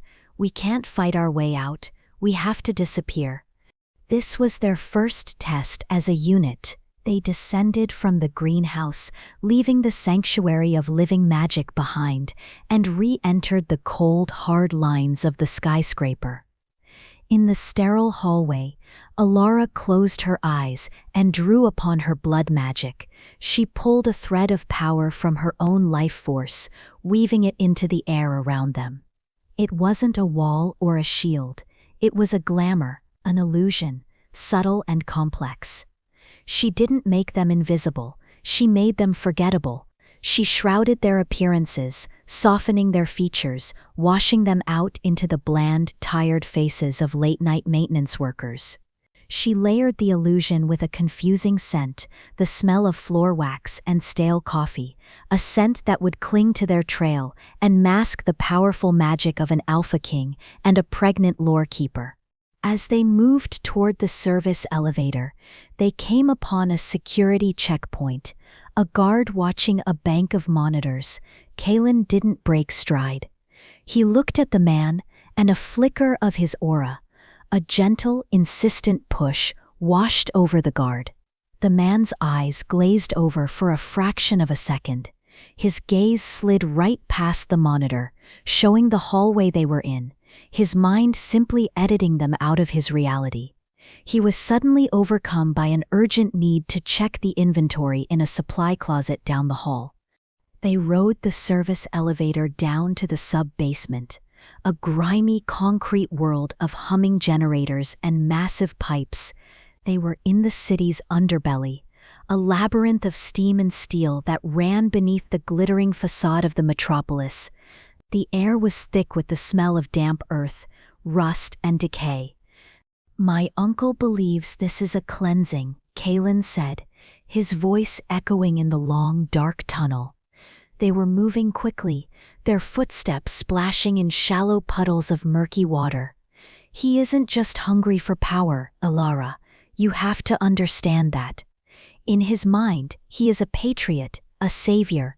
He explained his uncle's worldview, his words stark and grim. Marius had watched his brother, Kaelen's father, rule with an iron fist. He'd seen the Ironclaw pack grow in power and territory through brutal, merciless conquest. To him, that was strength, that was survival. The old laws, the laws forbidding mingling of bloodlines, the laws demanding the extermination of rivals, were not suggestions, they were the sacred tenets of their existence. He believes our child's existence will dilute the Blackwood line, that your Silvermoon magic, the magic of healing and lore, is a weakness that will infect our pack's warrior spirit, Kaelen continued. He sees my desire for peace as a betrayal of our very nature. He genuinely believes he is saving our people from extinction by trying to kill our son. The moral complexity was chilling. Marius was not a simple villain. He was a zealot, acting on a lifetime of dogma, and that made him infinitely more dangerous. He had the conviction of the righteous. Their grim conversation was cut short by a sound that every wolf, no matter how civilized, recognizes on a primal level, the sound of a hunt closing in.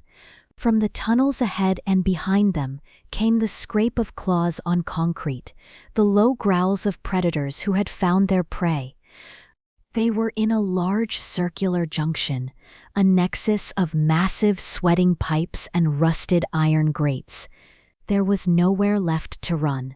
5 large wolves, their forms immense in the dim emergency lighting, emerged from the shadows. Their lips were curled back, their eyes glowing with a feral yellow light. These weren't just any Ironclaw wolves, these were the old guard, Marius's fanatical elite. Kaelen moved to stand in front of Elara, his body a solid wall between her and the threat. But she was not the same woman who had trembled in the clinic. The ritual had awakened more than just the child. It had awakened her. Together, she whispered, her hand finding his. The contact sent a jolt of shared power between them. The wolves lunged. Before Kaelen could unleash his power, Elara acted. She ripped her hand from his, slammed both her palms onto the wet, grimy concrete floor, and poured her will into the very infrastructure of the city. Her blood magic, usually a thing of subtlety and life, answered her call with vicious, industrial fury. She wasn't asking it to heal or protect. She was commanding it to attack. The massive iron and copper pipes that lined the walls of the junction groaned, a deep metallic agony. The rust on their surfaces didn't just flake, it flared, spreading in spidery corrosive veins across the metal in seconds. With a sound of screeching, tearing metal, 2 of the largest pipes ripped themselves from the wall. They twisted and warped in midair, a horrific, unnatural ballet of industry, and slammed down around 2 of the charging wolves, forming a cage of sharp, rusted bars. The wolves were trapped, roaring in fury and surprise. The other 3 hesitated, their feral minds struggling to comprehend this impossible display of power. It was the only opening they would get. Kaelen seized it. He gathered his aura, his raw, kingly power, pulling it into a dense, focused point in his chest. This wasn't a command. This wasn't a subtle push. This was a battering ram of pure will. He unleashed it. There was no sound, not a physical one, but the psychic boom was deafening. A distortion in the air, a ripple of pure force shot out from him. The 3 remaining wolves were not just thrown back, they were slammed, their minds and bodies overwhelmed by the absolute undeniable weight of their alpha's focused rage. They hit the far wall with wet thuds and crumpled to the ground, stunned, disoriented, their feral aggression shattered by a power they could not defy. In the ringing silence that followed, a figure emerged from the darkness of the tunnel from which the wolves had come. He was older than Kaelen, his face a roadmap of old battles, his hair streaked with gray. But he had the same powerful build, the same arrogant posture, and the same burning amber eyes, though his were as cold and hard as ancient, trapped resin. Marcus Blackwood stopped just outside the circle of dim light, his gaze taking in the caged wolves, the stunned ones, and finally settling on Kaelen and Elara, their hands once again clasped. "A pretty trick," Marcus said, his voice a gravelly sneer. "The witch has taught the lion to do more than roar, but it changes nothing." He didn't attack. He was too smart for that. He had seen their combined strength, so he used a different weapon. He offered a choice. "Our pack is tearing itself apart, nephew," he said, his tone shifting to one of mock reason. "Brothers are choosing sides against brothers, all because of you, because of your weakness, your sentimentality, but I am merciful. I will give you a way to save them." He took a step forward, his gaze locking onto Kaelen. "I will call off the challenge. I will bend the knee and silence all dissent. The civil war will end before a single drop of Ironclaw blood is spilled. The pack will be whole again, under your rule." He let the offer hang in the air, a tempting, poisonous fruit. Elara's heart seized. She could see the conflict warring in Kaelen's eyes, his ingrained duty to his people, the weight of his crown. "All you have to do," Marcus continued, his voice dropping to a conspiratorial whisper, his eyes flicking to Elara with utter contempt, "is give me the witch and the abomination she carries." He let the words land, each one a hammer blow. "We will perform the rite of cleansing. The Silvermoon taint will be scoured away, as the old laws demand. Your bloodline will be preserved. The child will be raised a true Ironclaw, its spirit pure. Your legacy will be secure." He didn't have to explain what the rite would do to her. It would be a magical lobotomy, a scouring of her soul that would leave behind an empty, breathing shell. It would destroy the essence of her child, erasing the Silvermoon half, the part that came from Lucian, the part that made him a symbol of peace.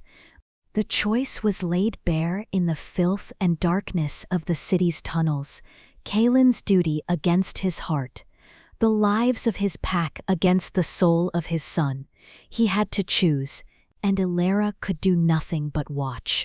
Her life, her child's life, and the future of their entire world resting on the answer of the king who held her hand. Chapter 6. The touch of his fingers on her scar was a benediction, a silent acknowledgement of the pain she had carried, the burden she had shouldered alone. In that single reverent gesture, the chasm between them, a valley of ghosts and generations of bloodshed, seemed to close. The air in the greenhouse was thick with unspoken words, with the shared grief for the man who had bound them together, and with the terrifying, beautiful promise of the new life that was a fusion of all their broken pieces. For a fleeting, impossible moment, there was peace, a fragile quiet in the eye of a hurricane she hadn't yet realized was making landfall. The peace was shattered by the shrill, profane buzz of a cell phone. The sound was a violation in the sacred quiet of the greenhouse. Kaelen flinched as if struck, his hand dropping from her scar. He pulled the phone from his suit jacket, his expression hardening, the brief softness in his eyes vanishing as the Alpha King resurfaced. He glanced at the screen, and a muscle feathered in his jaw. "It's my beta," he said, his voice a low growl. Before he could answer, a second intrusion occurred, this one magical. Elara felt it as a sour, oily slick against her senses, a faint tang of hostile observation magic. It was a scrying spell, clumsy and arrogant, but it was locked onto them. They had been watched, the ritual, their moment of connection. It had all been witnessed. "We weren't alone," she whispered, her blood running cold. The fragile peace evaporated, replaced by a dread so profound it was sickening. Kaelen's eyes met hers, and in them she saw a flash of pure, murderous rage. "Marius," he snarled, the name a curse on his lips. He didn't need to explain. Elara, the lore-keeper, knew of Marcus Blackwood, Kaelen's uncle, a relic of a bygone era, a zealot who had worshipped at the altar of Kaelen's father's tyranny. Marius believed in purity, in power through brutality. He saw Kaelen's attempts at reform, his desire for a world not steeped in endless war, as a disgusting weakness. He had been waiting, coiled like a snake in the long grass, for Kaelen to show a moment of vulnerability, and they had just handed it to him on a silver platter. As if on cue, a tablet back in the penthouse, linked to Marcus Thorne's network, chimed with a dozen notifications at once. It was a sound Kaelen could hear, even from the roof, a signal that the first wave of the attack had begun. The world had found them. The explosion wasn't a single blast. It was a coordinated two-front assault designed for maximum devastation. The human world struck first. Through Kaelen's phone, his frantic beta relayed the news. A story had just broken online, on a dozen major news outlets. Billionaire's surrogate in hostage drama. Sources claim mental instability. Marcus Thorne, the jilted billionaire, had painted himself as the victim. He had filed a barrage of lawsuits, claiming custody, citing emotional distress, and accusing Elara of fraud. His legal documents, served electronically, spoke of a delusional young woman who had formed an unhealthy attachment and had been manipulated by a rogue security chief. Thorne's corporate machine, a global empire of information and influence, was now hunting them. Private investigators, media hounds, data miners, a soulless digital pack was on their trail. And then the second front opened, the one that truly mattered. "He's made his move," Kaelen said, his voice dangerously quiet as he listened to his beta. "Marius has called an emergency council." He presented them with evidence, a magical recording of the energy surge from the ritual. "He's telling them I have broken the ancient laws, that I have mated with a Silvermoon and sired an abomination." He paused, his eyes closing for a fraction of a second. "He has formally challenged me for leadership of the Ironclaw Dominion." Civil war. He was plunging the pack into civil war, using their unborn child as the spark to light the pyre. As if the universe itself wanted to confirm their utter isolation, a whisper found Elara on the wind. It was a wisp of Silvermoon magic, a desperate, fading message from one of the few survivors she had managed to stay in contact with. The voice was filled with a grief that had curdled into hatred. "You lay with the butcher's son," it hissed in her mind. "On the graves of our dead. You build a life with our destroyer. You have betrayed us all. You are no longer Silvermoon." The connection severed, leaving an aching void. She was packless, kinless, hunted by the human world for a crime she didn't commit, by the werewolf world for a love that was not hers, and condemned by the ghosts of her own people. They were utterly, completely alone. "We have to go," Kaelen said, his voice now devoid of all emotion but grim resolve. "The penthouse is compromised. It's the first place they'll look." Panic, cold and sharp, tried to seize her, but the new, strange connection to Kaelen's strength held it at bay. It was an anchor in the storm. She nodded, her mind racing, her lore keeper's knowledge shifting from history to survival. They will be watching the exits, both magical and mundane, she said, her voice finding its own strength. We can't fight our way out. We have to disappear. This was their first test as a unit. They descended from the greenhouse, leaving the sanctuary of living magic behind, and re-entered the cold, hard lines of the skyscraper. In the sterile hallway, Elara closed her eyes and drew upon her blood magic. She pulled a thread of power from her own life force, weaving it into the air around them. It wasn't a wall or a shield, it was a glamour, an illusion, subtle and complex. She didn't make them invisible, she made them forgettable. She shrouded their appearances, softening their features, washing them out into the bland, tired faces of late-night maintenance workers. She layered the illusion with a confusing scent, the smell of floor wax and stale coffee, a scent that would cling to their trail and mask the powerful magic of an alpha king and a pregnant lore keeper. As they moved toward the service elevator, they came upon a security checkpoint, a guard watching a bank of monitors. Kaelen didn't break stride. He looked at the man, and a flicker of his aura, a gentle, insistent push, washed over the guard. The man's eyes glazed over for a fraction of a second. His gaze slid right past the monitor, showing the hallway they were in, his mind simply editing them out of his reality. He was suddenly overcome by an urgent need to check the inventory in a supply closet down the hall. They rode the service elevator down to the sub-basement, a grimy concrete world of humming generators and massive pipes. They were in the city's underbelly, a labyrinth of steam and steel that ran beneath the glittering facade of the metropolis. The air was thick with the smell of damp earth, rust and decay. "My uncle believes this is a cleansing," Kaelen said, his voice echoing in the long, dark tunnel. They were moving quickly, their footsteps splashing in shallow puddles of murky water. "He isn't just hungry for power, Elara. You have to understand that. In his mind, he is a patriot, a savior." He explained his uncle's worldview, his words stark and grim. Marius had watched his brother, Kaelen's father, rule with an iron fist. He'd seen the Ironclaw pack grow in power and territory through brutal, merciless conquest.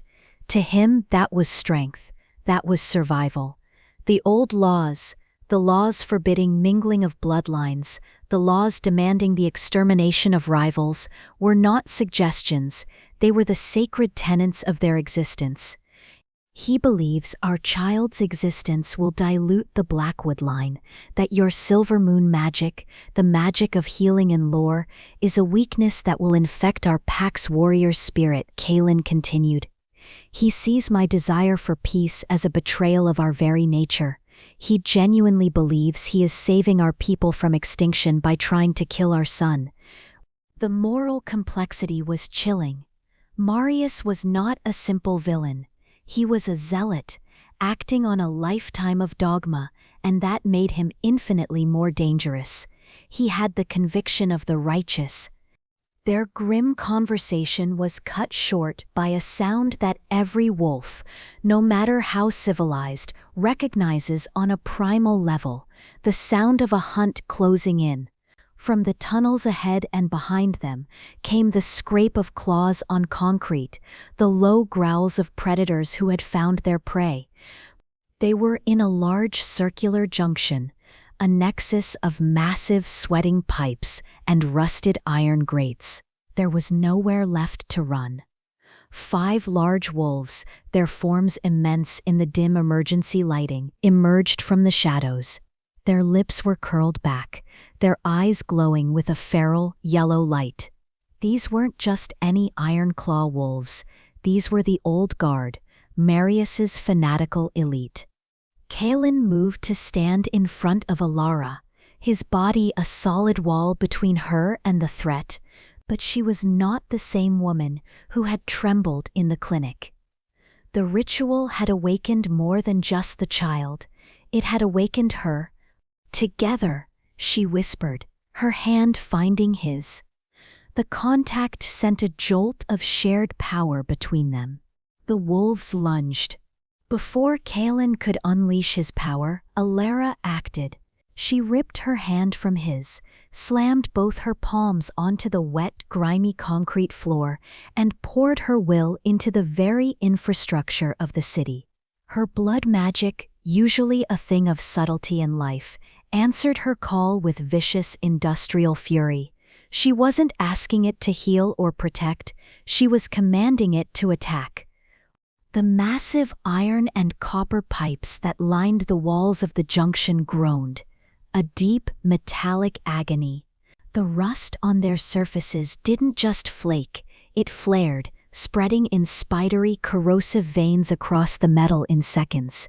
With a sound of screeching, tearing metal, two of the largest pipes ripped themselves from the wall.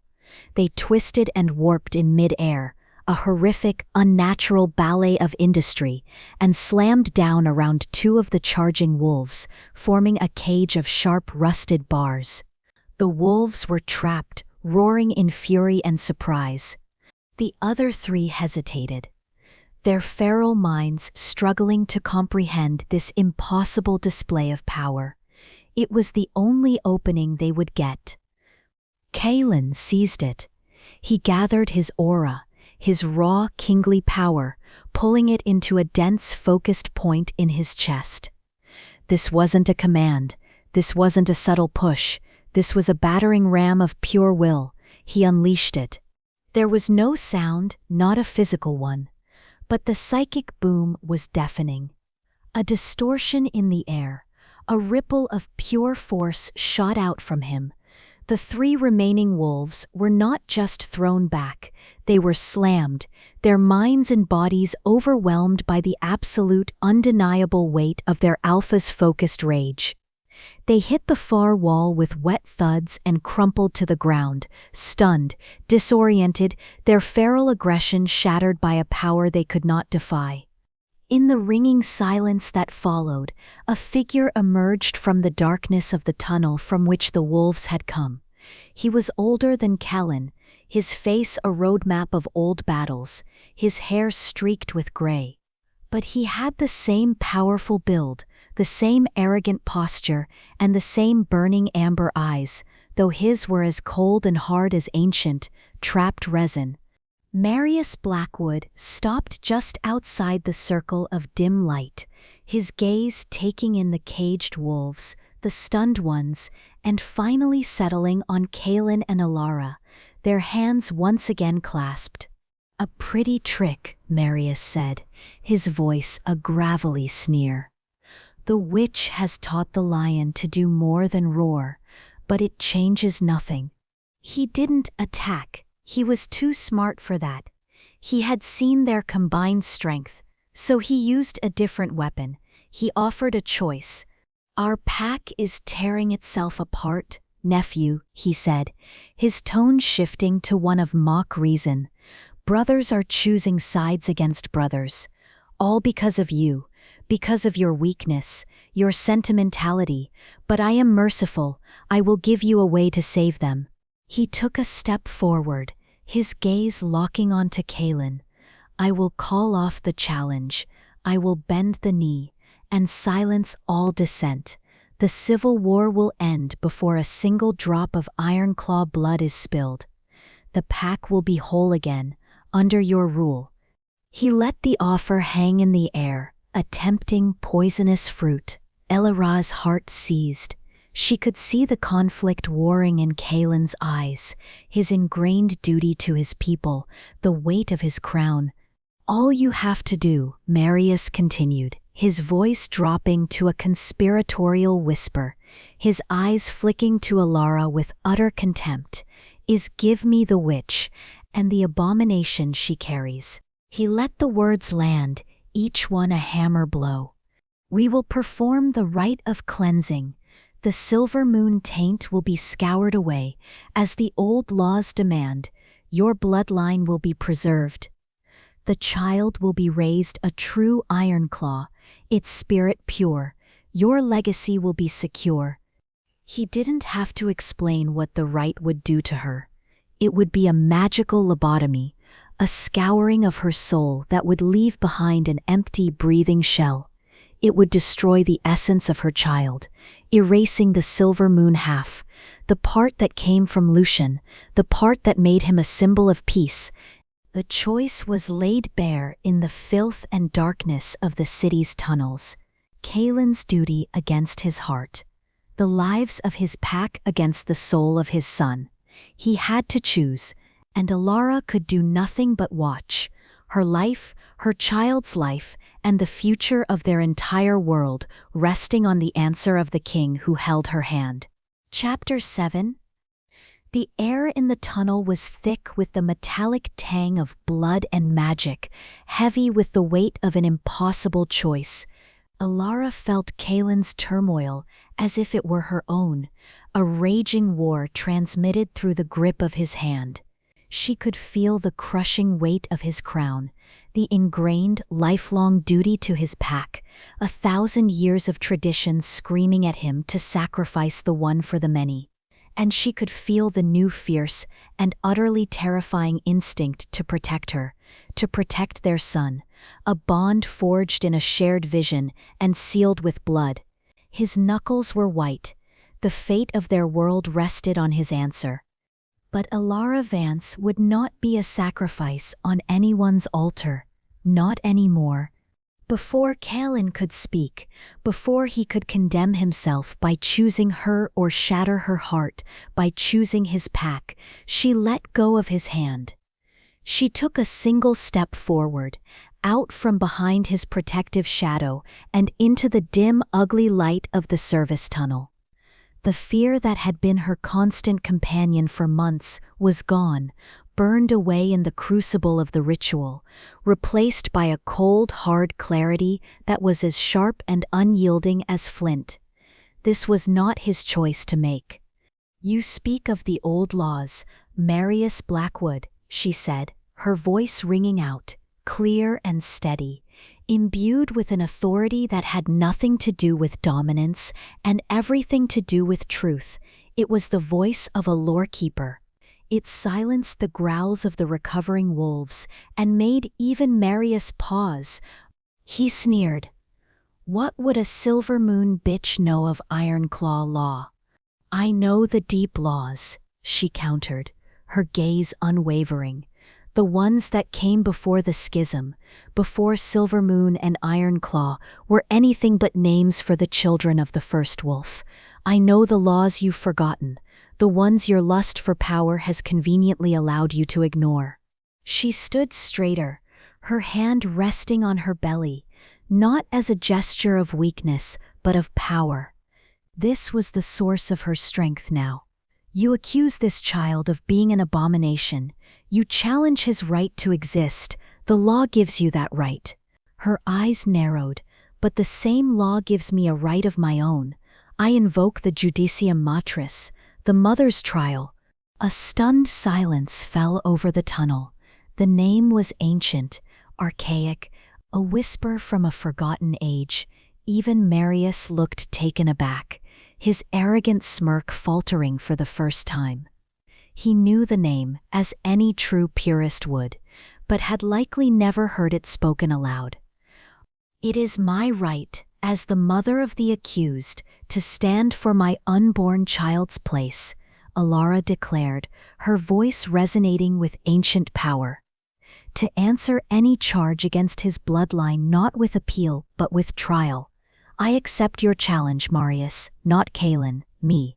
A blood duel here and now. Let the spirits of our ancestors judge whose claim is true." Marcus stared, then threw his head back and laughed, a harsh, grating sound. "You, a soft, sentimental witch, you challenge me in a blood duel? I will tear the magic from your bones before you can even whisper a spell." "A blood duel is not a battle of claw and fang," Elara said calmly, her knowledge her greatest weapon. "It is a battle of will, of spirit, of truth. Unless you are afraid your claim cannot withstand the scrutiny of our ancestors, unless you fear a truth more powerful than your ambition, she had him. She had cornered the zealot with his own zealotry. To refuse a trial so ancient, so sacred, would be to admit his own hypocrisy. His hunters, the old guard, were looking at him, their expressions shifting from feral aggression to uncertain reverence. She had invoked the old magic, and they were bound to respect it. "Fine," Marius spat, his eyes burning with contempt. "I will indulge your fantasy. I will enjoy breaking you, but not in this sewer. This will be done before the council, before the entire pack, so they can all watch as I purge your filth from our world." "Kaelen, no." Elara felt him move beside her, his protective instincts roaring back to life. He started to protest, to declare he would fight in her stead. This was his fight, his responsibility. She turned to him, her expression softening for only him to see. She placed her hand on his chest, right over his heart, a mirror of the gesture that had shattered her just hours before. "Look at me," she whispered, her voice for him alone. "You just showed me how to be a king. Now let me show you how to be a queen." She felt his inner turmoil, the alpha's need to protect, to dominate the threat. "Your strength is in command, Kaelen. Mine is in connection. This is a battle I have to fight, but I cannot win it if you are fighting me too. Trust me." He looked down at her, at the fierce, unwavering resolve in her eyes. He saw not the frightened refugee he'd met, but a woman of immense power, a partner who stood beside him, not behind him. He was an alpha king, a being of singular authority, but in that moment he did the hardest thing a leader like him could ever do. He let go. He nodded, a slow, deliberate act of faith that was more profound than any vow. He stepped back, becoming her second, her silent, unwavering support. His trust was a shield around her heart. The chosen arena was a vast, abandoned rail yard on the industrial outskirts of the city, a cathedral of rusting steel and broken glass. The full Ironclaw Council was there, along with hundreds of pack members, their forms a shifting sea of shadow and muscle under a cold, indifferent moon. They were a pack on the brink of schism, two factions glaring at each other across a divide of ideology, with Elara and Kaelen standing as the epicenter of the quake. Elara and Marius faced each other in the center of a huge, silent circle of wolves. The air was electric with tension, with the scent of aggression and fear. Marius sneered at her, confident in his victory. He began the duel by unleashing his will, a wave of pure psychic intimidation designed to make his enemies cower and submit. It was the blunt force power of a tyrant, the same oppressive energy Kaelen's father had used to rule. It washed over Elara, cold and suffocating. But she did not cower. She did not even flinch. She closed her eyes and reached inward, past her own Silvermoon magic, past the echo of Lucian's spirit. She reached for the new center of her universe. She reached for her son. She touched the nexus of power within her womb, the place where sun and moon had merged, where the blood of two ancient warring lines had become one, and she drew upon it. It was a power unlike anything she had ever felt. It was not the cool, gentle stream of her lunar magic, nor was it the raging inferno of Kaelen's solar aura. It was both a perfect, harmonious fusion of gold and silver, of strength and wisdom, of command and connection. It filled her, not with aggression, but with a sense of absolute, unshakable purpose. And she released it. Not as an attack, not as a shield, but as a broadcast, A wave of platinum and rose gold light, visible only to the supernatural eyes of the wolves, expanded from her in a gentle, silent ripple. It passed through Marius, who recoiled as if burned by its purity, and washed over the entire assembled pack. It wasn't a physical force, it was a psychic one. It did not compel or command. It invited, it opened a door in their minds and showed them the truth. The vision was not hers alone, it was the child's. It was the truth of his own existence. The pack saw it all. They saw Kaelen and Lucian in the moonlit glade, their forbidden love not a betrayal, but a desperate prayer for peace. They felt the depth of their dream for a united future. Then the vision shifted. It showed them the cost of Marius's ideology, the legacy of Kaelen's father. They saw the endless battles, the pyres of the dead, the weeping mothers, the orphaned pups. They saw the brutal, bloody, and ultimately hollow victory of a pack that knew only how to destroy. They smelled the ash and tasted the grief of a future built on hatred. Then Elara showed them the alternative. Her power, her son's power, painted a new vision in their minds. A future where their children would not have to fight the same pointless wars. A future where the Ironclaw's fierce strength was guided by the Silvermoon's ancient wisdom, a pack that was not diluted but completed, a pack strong enough and smart enough to face the true threats that were gathering in the world of men, a world that was beginning to notice them. She showed them peace, not as a weakness, but as the ultimate evolution of their strength. The vision washed through the rail yard, and its effect was profound. The younger wolves, who had been born into a world of endless conflict, stared with wide, hungry eyes at the possibility of something more. The older warriors, their bodies a testament to the cost of the old ways, felt a weariness lift from their souls. Even Marius's most ardent supporters, the old guard, could be seen looking away from him, their fanatical conviction faltering in the face of such a powerful, resonant truth. Why fight for a future of graves when a future of greatness was possible? Marius, shielded by the sheer force of his own hatred, was immune to the vision's call, but he was not immune to its effect. He saw the tide turn. He saw his support, his entire platform, dissolving before his eyes like sand in the surf.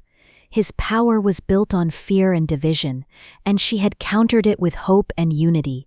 With a roar of pure, frustrated fury, he abandoned the rules of the duel.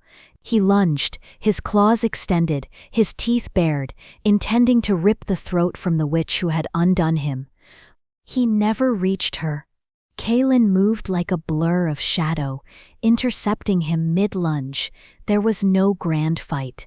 Kaelen didn't even shift. He simply met his uncle's charge, and with a single contemptuous shove, sent the older wolf sprawling into the dirt.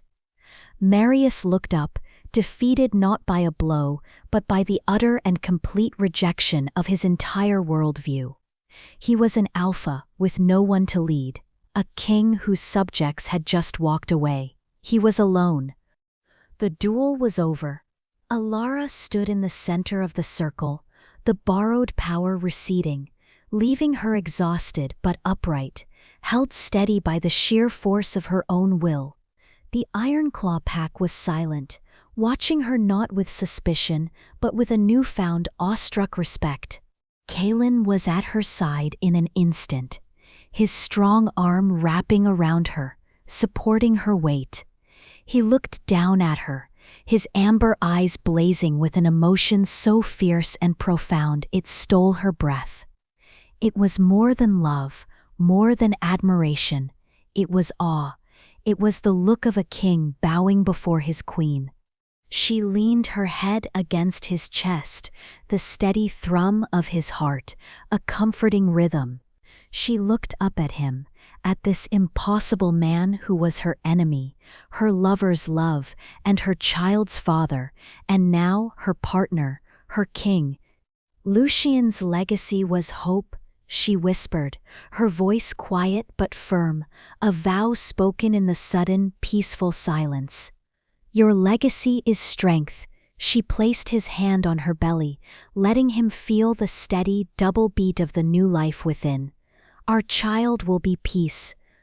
The Ironclaw Dominion was reborn in that moment, not with a different alpha, but with a different purpose.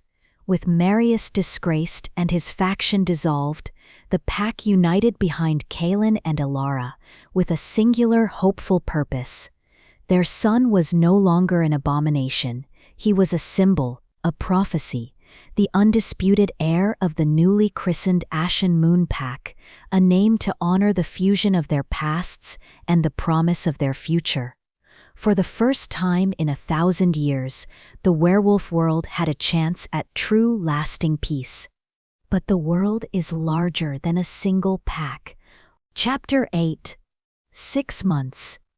In the human world, it was the blink of an eye, a single season turning to the next.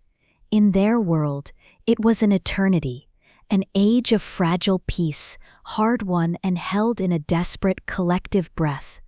The Ashen Moon Pack, born from the ashes of old hatreds, was no longer a dream. It was a reality, a sprawling, thriving territory with the old Ironclaw lands as its heart and Kaelen and Elara as its dual reigning sovereigns. They ruled not from separate thrones, but from a single carved dais of whisperwood and dark iron, a physical representation of the union they embodied. In the great hall, before the new pack council, a mix of grizzled Ironclaw elders who had seen the wisdom of a new path and the few haunted-eyed Silvermoon survivors who had slowly, cautiously returned from the shadows, their partnership was a symphony of power. Kaelen, the Alpha King, was the strength. His presence was a tangible weight in the room, his commands clear and decisive, his strategic mind as sharp as ever. But his power was no longer a crushing force of singular will. It was tempered, guided by the woman who sat beside him. Elara, the lore-keeper queen, was the wisdom. She spoke less, but when she did, her voice carried the weight of history, of connection, of a deep and abiding understanding of the pack as a living, breathing entity. Where Kaelen saw threats and battle lines, she saw the hearts and spirits of their people. She was the one who listened to the whispers of fear from the mothers, who knew which ancient healing salves to use for old wounds that were more than just physical. They were two halves of a single perfect leadership, and their people were flourishing under their reign. But peace is a luxury, and theirs was already under siege. Another one vanished last night, a grim-faced elder reported, his voice low. A young male named Reese, from the old Briarwolf territory. He was a lone wolf, hadn't yet sworn fealty. His scent just ends, by a highway. No trace of a fight, no scent of a rival pack. It's the third one this month. Elara felt Kaelen's frustration beside her, a low thrum of contained rage that only she could feel through their bond. This new enemy was a ghost, a phantom that struck at the weakest and most isolated members of their kind, leaving behind only a chilling clinical silence. They operated with a terrifying efficiency that was not the way of wolves, it was the way of men. Later that night, long after the council had dispersed, they stood in their private chambers, the weight of their crowns heavy on their souls. Kaelen stared out the window at the sprawling forest, his powerful frame rigid with a helplessness he despised. "They hunt us like specimens," he said, his voice a low growl. "They take our people from the fringes, one by one. I can't fight a shadow, I can't declare war on a whisper. My father would have burned a human city to the ground on principle by now." Elara came to stand behind him, wrapping her arms around his waist and leaning her head against his broad back. She could feel the coiled tension in his muscles, the desperate instinct to meet this threat with the fire and fury of his bloodline. "And he would have exposed us all," she murmured, her voice a soothing balm against his rage. "He would have proven their point. We cannot be him, Kaelen. We have to be better. We have to be smarter." "How can we be smart against an enemy with limitless resources and no face?" he asked, turning in her arms to face her. His amber eyes, which could command armies, were filled with a raw fear that was only for her. A fear for their son. A fear for their future. "We know who it is. We know it's Thorne." They had confirmed it weeks ago. A captured laptop from a low-level operative had given them a name, Project Chimera, a clandestine, government-backed organization with a singular, chilling purpose: the capture, study, and weaponization of supernatural beings. Its director was a man who now had an intimate knowledge of their biology and a deeply personal vendetta. Marcus Thorne was using his fortune and his grief to build an army to hunt them all. Their grim reality was interrupted by the arrival of Kaelen's beta. He was not alone. With him was a woman, gaunt and terrified, her clothes little more than rags, her eyes wide with the horrors she had seen. Her scent was that of pine and snow, the mark of the northern Ridgeback pack, a pack that had been a bitter rival of the Ironclaws for centuries. She fell to her knees before Kaelen and Elara, a gesture of supplication that would have been unthinkable a year ago. "Alpha King, Queen Elara," she stammered, her voice cracking. "They're gone. All of them. The Ridgeback pack is no more." Over the next hour, she told her story, and with every word, the nature of their new war became terrifyingly clear.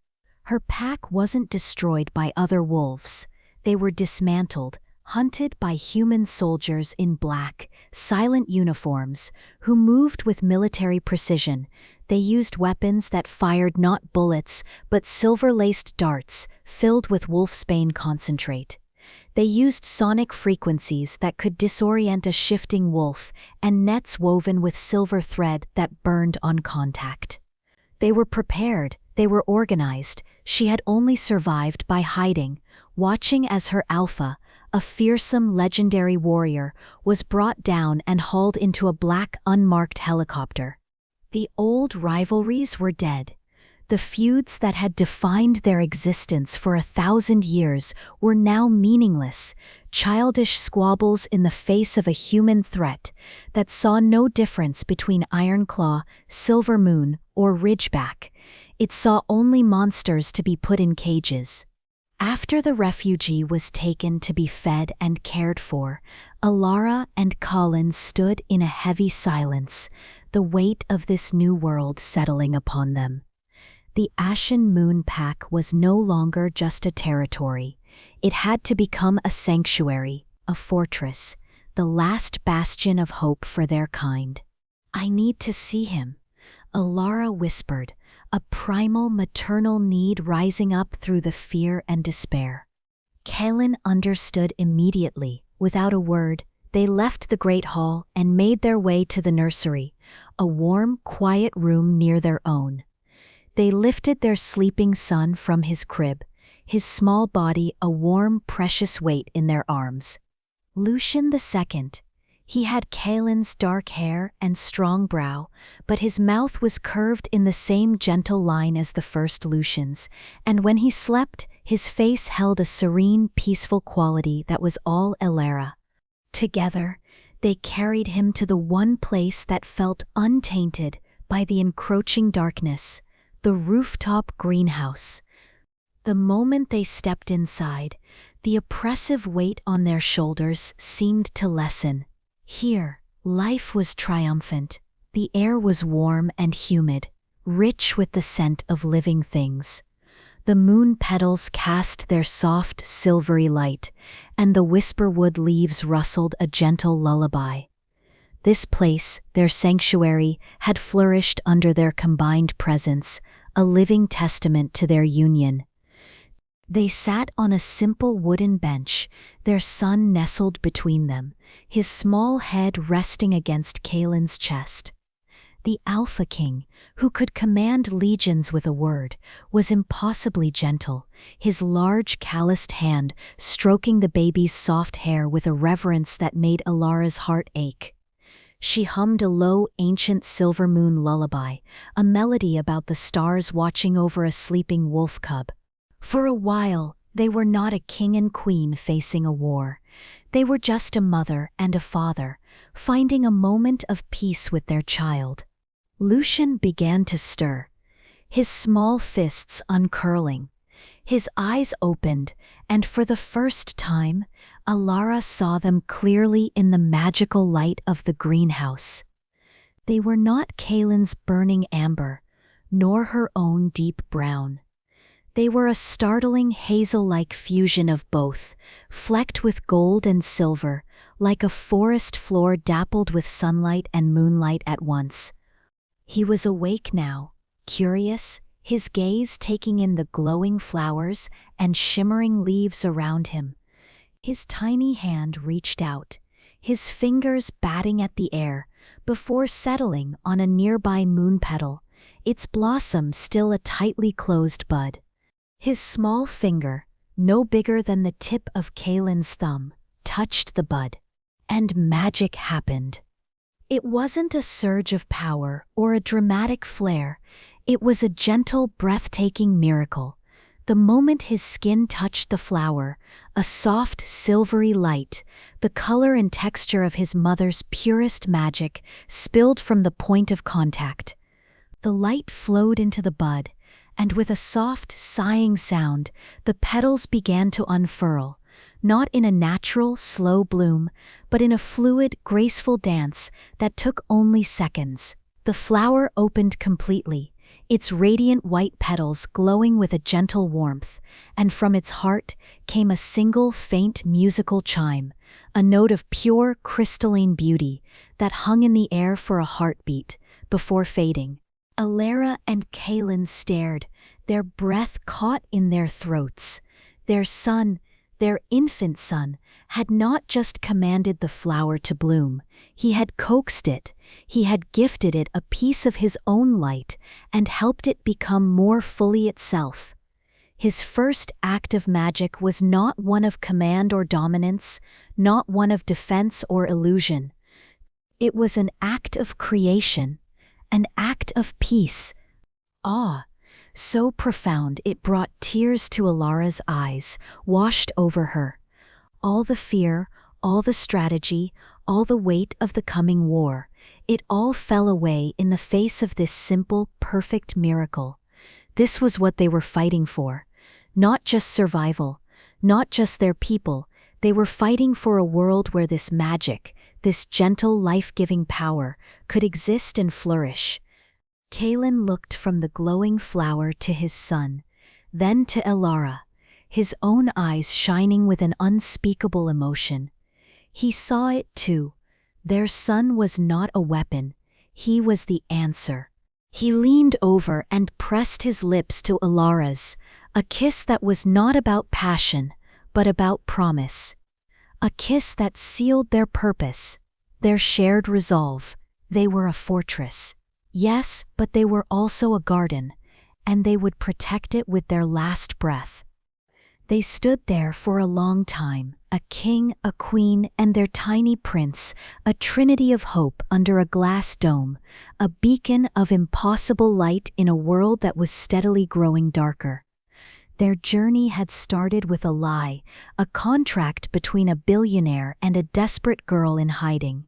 It had been forged in the fires of old wars and the ghosts of a forbidden love, but it had led them here, to this moment of pure, unadulterated truth. The laws of their world, laws written in blood and vengeance, had said they were an impossibility, an abomination.